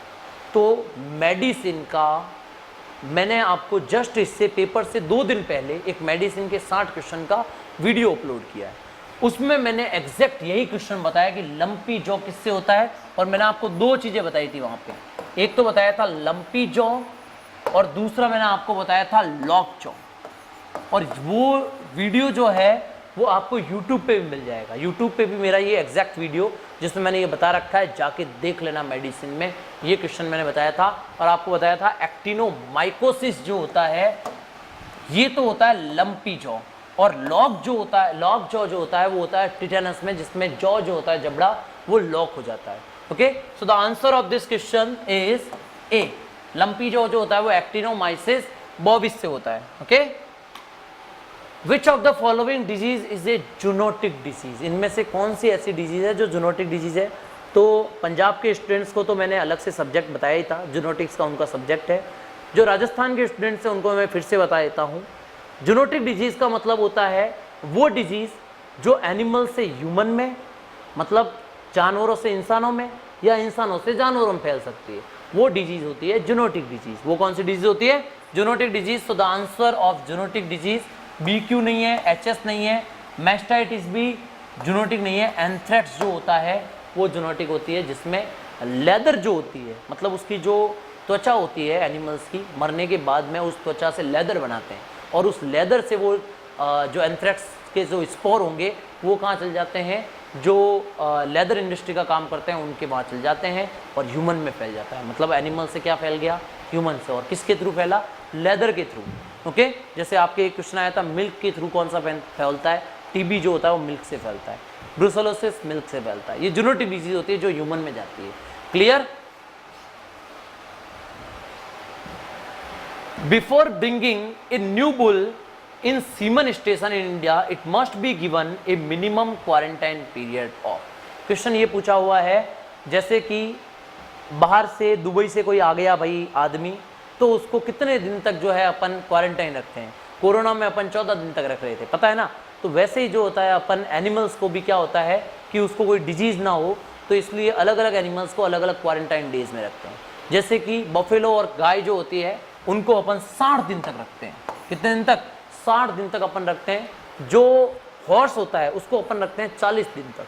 तो ये अलग अलग क्वारंटाइन पीरियड होता है। क्या होता है? Quarantine period. ओके, तो 60 दिन इसका आंसर होगा। जो भी पंजाब के स्टूडेंट्स हैं जिनको आंसर की नहीं मिली है, तो वो आंसर की भी साथ में अपने मैच करते रहे, कितने राइट है और कितने रॉन्ग है। ओके, और ये 100% नहीं है। अब आपकी जो गवर्नमेंट है वो क्या मानती है, हमारे अकॉर्डिंग ये आंसर है। ओके, आपकी गवर्नमेंट क्या मानती है, इसके बाद में वो अगर कोई ऐसा कोई क्वेश्चन रहता है जिसमें डाउटफुल हो, आप बेशक न्यू उड़ान के नंबर आपको दे रखे हैं, आप कॉल कीजिए, चैट कीजिए, हमें बताइए कि सर इसमें हमें डाउट है, हम आपको उसका सॉल्यूशन बताएंगे। Okay, for storing frozen semen the semen is stored in liquid nitrogen. जब भी लिक्विड नाइट्रोजन आ जाए ना, तो एक चीज़ आप क्लियर रख देना कि भाई यहाँ पे -196 डिग्री सेंटीग्रेड लिखना ही है मुझे, और फिर ऑप्शन में भी देख लेना, और बिना सोचे आंखें बंद करके है ना 196 डिग्री पे राइट कर लेना, क्योंकि लिक्विड नाइट्रोजन में एक ही चीज़ टेम्परेचर कितना रखेंगे, चाहे उसमें कुछ भी प्रिजर्व करो, -196, चाहे स्ट्रोक प्रिजर्व करो, चाहे कुछ भी बॉडी प्रिजर्व करो, आपको टेम्परेचर कितना रखना है, -196 रखना है। तो ये तो मैंने सारे स्टूडेंट्स को बता रखा था, और पंजाब के सारे स्टूडेंट्स का मैं गारंटी देता हूँ ये क्वेश्चन तो राइट होगा, क्योंकि लिक्विड नाइट्रोजन का मैंने भी 4-5 बार बता दिया, जो हमारे सर्जरी के सर है उन्होंने भी बता दिया, और जो जिन्होंने मेडिसिन पढ़ाई थी उन्होंने भी 3-4 बार बता दिया। तो ऑफकोर्स आपके पास में ये क्वेश्चन बहुत बार आया होगा और आपने एग्जैक्ट ये वैल्यू सही की होगी। Okay, so the temperature is -196 degree centigrade. Which of the following is used to conduct white side test? White side test ये जो होता है NaOH में यूज में लेते हैं, इसमें ये राजस्थान के स्टूडेंट्स का नहीं है, पंजाब के एक अलग सब्जेक्ट था टेस्ट का, जिसमें बहुत डिफरेंट टाइप के टेस्ट थे, वो मैंने उनको बता दिया है। Selection based upon ancestor performance is called. ये आपका ब्रीडिंग से रिलेटेड क्वेश्चन है, और ये इसमें देखो ये बोला है कि आप अपने बाप दादाओं के देख करके आप क्या कर रहे हो, अगर किसी को सेलेक्ट कर रहे हो तो सिलेक्शन को क्या बोलते हैं। पहला ऑप्शन दिया प्रोजेनी टेस्टिंग। प्रोजेनी का मतलब बच्चों को देख के, प्रोजेनी मतलब क्या होता है, बच्चों को देख करके टेस्ट करना। तो इसने पूछा है बाप दादाओं को देख के, तो ये नहीं होगा। इंडिविजुअल का मतलब खुद को देख करके, ऑफ कोर्स ये भी नहीं होगा। आपको क्या देखना है, एंसेस्टर्स यानी जो उनके पूर्वज थे उनको देख करके। तीसरा दिया सिब। सिब का मतलब होता है बच्चा, खुद का बेटा जो होता है, ऑफ कोर्स ये भी नहीं देख रहे। और चौथा है पेडिग्री। पेडिग्री का मतलब होता है अपने जो पूर्वज। तो पेडिग्री और एंसेस्टर एक ही वर्ड है। ओके, तो आंसर इसका क्या हो जाएगा, 111 जो है इसका आंसर होगा डी। ओके, नेक्स्ट अपन क्वेश्चन जो है 112 जो क्वेश्चन है वो देख लीजिए आप। मिल्क फीवर जो होता है, जो कि कैल्शियम की कमी से एक डिजीज होती है। ओके, ये जो मिल्क फीवर होता है, इसमें टेम्परेचर जो होता है एनिमल्स का वो क्या होता है, कितना होता है, वो कम होता है, वो ज़्यादा होता है, ये आपको बताना है। ओके, सो यहाँ पे क्वेश्चन पूछा है मिल्क फीवर में बॉडी टेम्परेचर जो होता है वो क्या होता है। तो मैंने आपको ये मेडिसिन का क्वेश्चन 60 क्वेश्चन में जाके देख लेना, मैंने आपको बताया था मिल्क फीवर में टेम्परेचर कभी भी बढ़ता नहीं है। फीवर का मतलब ताव नहीं आएगा, फीवर नहीं आएगा, उसको टेम्परेचर नहीं बढ़ेगा, टेम्परेचर कम होगा। तो हाईली एलिवेटेड नहीं, बढ़ेगा नहीं, इसमें बढ़ेगा नहीं, बढ़ेगा, नॉर्मल भी नहीं होता, इसमें क्या होता है, सब नॉर्मल होता है। 1 से 2 डिग्री तक टेम्परेचर कम हो जाता है, क्योंकि कैल्शियम क्या हो गया, कम। और कैल्शियम जब भी कम होगा तो उस टाइम में टेम्परेचर कम होता है, बढ़ता नहीं है। ओके, सो मिल्क फीवर का मतलब यहाँ पे टेम्परेचर बढ़ा नहीं है, ये मैंने बताया था आपको। ओके, नेक्स्ट क्वेश्चन देखिए। A foetal membrane is said to be retained in cow when it fails to be expelled within. इसने ये पूछा है, जो आरओपी होता है ना डिजीज, जो आपको सर ने बताई थी गायनी में, है ना, कि आरओपी रिटेंशन ऑफ प्लेसेंटा है। तो रिटेंशन ऑफ प्लेसेंटा का मतलब क्या, रिटेंशन ऑफ प्लेसेंटा आप कैसे कहोगे, कितने घंटे तक अगर फीटल मेम्ब्रेन बाहर नहीं आई तो इसको आरओपी बोलोगे। तो आपको याद रखना है जो 8 से 12 घंटे तक, 8 से 12 घंटे काविंग के बाद में अगर फीटल मेम्ब्रेन बाहर नहीं आती तो आरओपी का केस है। फिर आपको क्या करना पड़ेगा, हाथों से ही मैनुअली जो है वो मैली पाड़नी पड़ेगी। Okay, so 8 to 12 hour for calving. Period from fertile service to calving. अब इसने पूछा है कि भाई सर्विस हो गई और सर्विस के 9 महीने बाद में, 9 महीने बाद में गाय जो है इसने क्या कर दिया, काविंग कर ली, बच्चा पैदा कर लिया। तो ये जो टाइम पीरियड है उसको क्या बोलेंगे, ये बच्चों वाला सवाल पूछा है, उसको बोलते हैं गस्टेशन पीरियड, है ना, सबको बताइए। तो मुझे तो कोई बताने की जरूरत नहीं है इसमें। गस्टेशन पीरियड क्या होता है, सर्विस हो गई और इसके बाद में काविंग हो रही है, ये जो टाइम पीरियड है इसके बीच का, उसको क्या बोलते हैं, गस्टेशन पीरियड। कोई डाउट नहीं है इसमें आपको। आंसर क्या हो जाएगा? डी। ओके, अब ये पूछा है कि विच of the following is an ectoparasite of cattle, इनमें से कौन सा जो थिंग्स है जो कि एक्टोपैरासाइट्स है वो कैटल के एक्टोपैरासाइट्स है। तो टैपवर्म जो होते हैं वो इंटरनल होते हैं, राउंड वर्म इंटरनल होते हैं, टिक्स और माइट्स जो होते हैं वो बाहर रहते हैं, तो ऑफकोर्स टिक्स होगा, और फ्लुक्स जो होते हैं वो भी इंटरनल होंगे। तो यहाँ पे आंसर क्या हो जाएगा 115 का सी। टिक्स जो होते हैं, जो आपने देखे होंगे चींचड़े, चींचड़े हमेशा शरीर के बाहर लगते हैं, तो ये क्या होते हैं? एक्टोपैरासाइट होते हैं। और इसके लिए कौन सी ड्रग देते हैं ये बताओ अब तुम, कौन सी ड्रग देते हैं? आइवरमेक्टिन। कौन सी देते हैं? आइवरमेक्टिन। ओके, साइलेज क्या होता है? अब न्यूट्रिशन के क्वेश्चंस आ चुके हैं। साइलेज और हे, इन दोनों को मैंने बताया था। हे जो होता है वो होता है सक्यूलेंट, या फिर अपन कह सकते हैं सुखाया हुआ, और जो साइलेज होता है इसको अपन क्या करते हैं? फर्मेंटेटेड होता है, इसमें वाटर ज़्यादा होता है, इसलिए इसमें क्या होता है? फर्मेंटेशन होता है। सो साइलेज इज द फर्मेंटेटेड प्रोडक्ट। ये क्या होता है? इसमें क्या होता है? फर्मेंटेशन होता है, और उसमें अपन फर्मेंटेशन को करवाने के लिए अपन नमक वगैरह भी डालते हैं, मैंने बताया था, सॉल्ट ऐड करते हैं। ओके, तो ये सब चीज़ें आपको साइलेज एंड पाउडर वगैरह ये आपको कोर्स में मिल रखी है। Okay, so the answer is B. Next question is brucella जो होता है इनमें अबॉर्शन कौन से ट्राइमेस्टर में होगा?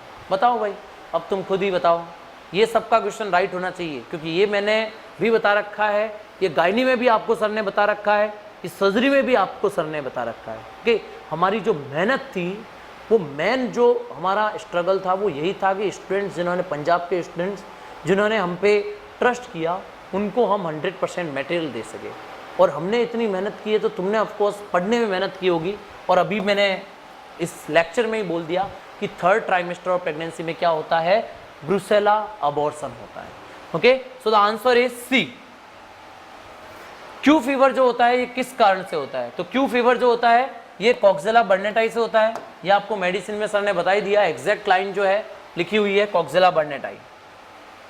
विच of the following conditions can be diagnosed by the white side test? Endometritis होता है, उसको अपन व्हाइट साइड टेस्ट से, ये सारे टेस्ट जो है, ये टेस्ट का आपके अलग से एक लेक्चर था, उसमें मैंने आपको बता रखा है। क्लियर? ये आपके पंजाब के स्टूडेंट्स के लिए है, राजस्थान के लिए है। एंड लास्ट इज FMD जो होता है ये कौन से वायरस से होता है? ओके, तो मैंने आपको बताया था, देख लो आप, लगभग 6-7 क्वेश्चन इस आपके मेडिसिन में आए हैं, और कितने सिंपल आए हैं कि कौन सा बैक्टीरियल डिजीज़ है, कौन सी वायरल डिजीज़ है, और कौन से कौन सा वायरस रेस्पॉन्सिबल होता है, कौन सा बैक्टीरिया रेस्पॉन्सिबल होता है। Okay, so the answer of this question, यहाँ पे जो FMD होता है, यहाँ पे देखिए रेट्रोवायरस, सर्कोवायरस, पिकोर्नोवायरस एंड सर्कोवायरस। तो यहाँ पे जो आंसर होगा FMD का, तो FMD जो होता है वो किस डिजीज में होता है? पिकोर्नोवायरस जो होता है, it is the responsible for FMD। Okay, so the answer of this question is picornavirus. Clear? तो ये आपका हो गया है सारे के सारे 120 क्वेश्चंस। ओके, इस 120 में से 90 क्वेश्चंस जो थे वो विटनेस से रिलेटेड थे, और आपने देखा कितना इजी पेपर आया। और इजी उसको लगेगा जिसने कोर्स खरीद करके, गाइड खरीद करके प्रिपरेशन की है घर पे। ओके, घर पे भी स्टूडेंट्स ने प्रिपरेशन करके अच्छे मार्क्स लाए हैं। ओके, हमारे पास में स्टूडेंट्स के मैसेज आए थे, उनका पेपर अच्छा गया है, क्योंकि हमने मेहनत की है, साथ साथ उन्होंने भी मेहनत की है। ओके, और यही रीजन था कि उनका पेपर बेस्ट गया है। हमारी मेहनत से कुछ नहीं होता, हमने कोर्स बना के दे दिया, हमने गाइड बना के दे दी, लेकिन उन स्टूडेंट्स के, पंजाब के वेटनरी स्टूडेंट्स की मेहनत थी, और राजस्थान के जो स्टूडेंट्स हैं वो तैयार रहिए, आपके साथ में हम जुड़े हुए हैं, और इसी टाइप से जो है हम प्रिपरेशन करवाते रहेंगे। राजस्थान का जैसे ही आपके वैकेंसी का नोटिफिकेशन आएगा, ऑफलाइन एंड ऑनलाइन क्लासेस में और भी ज़्यादा हम एफर्ट लगाना स्टार्ट करेंगे। मैक्सिमम सिलेक्शन इस बार न्यू उड़ान देगा, ये हम गारंटी लेते हैं। तो धन्यवाद, जय हिंद, जय भारत, मिलते हैं अपन अगले लेक्चर में।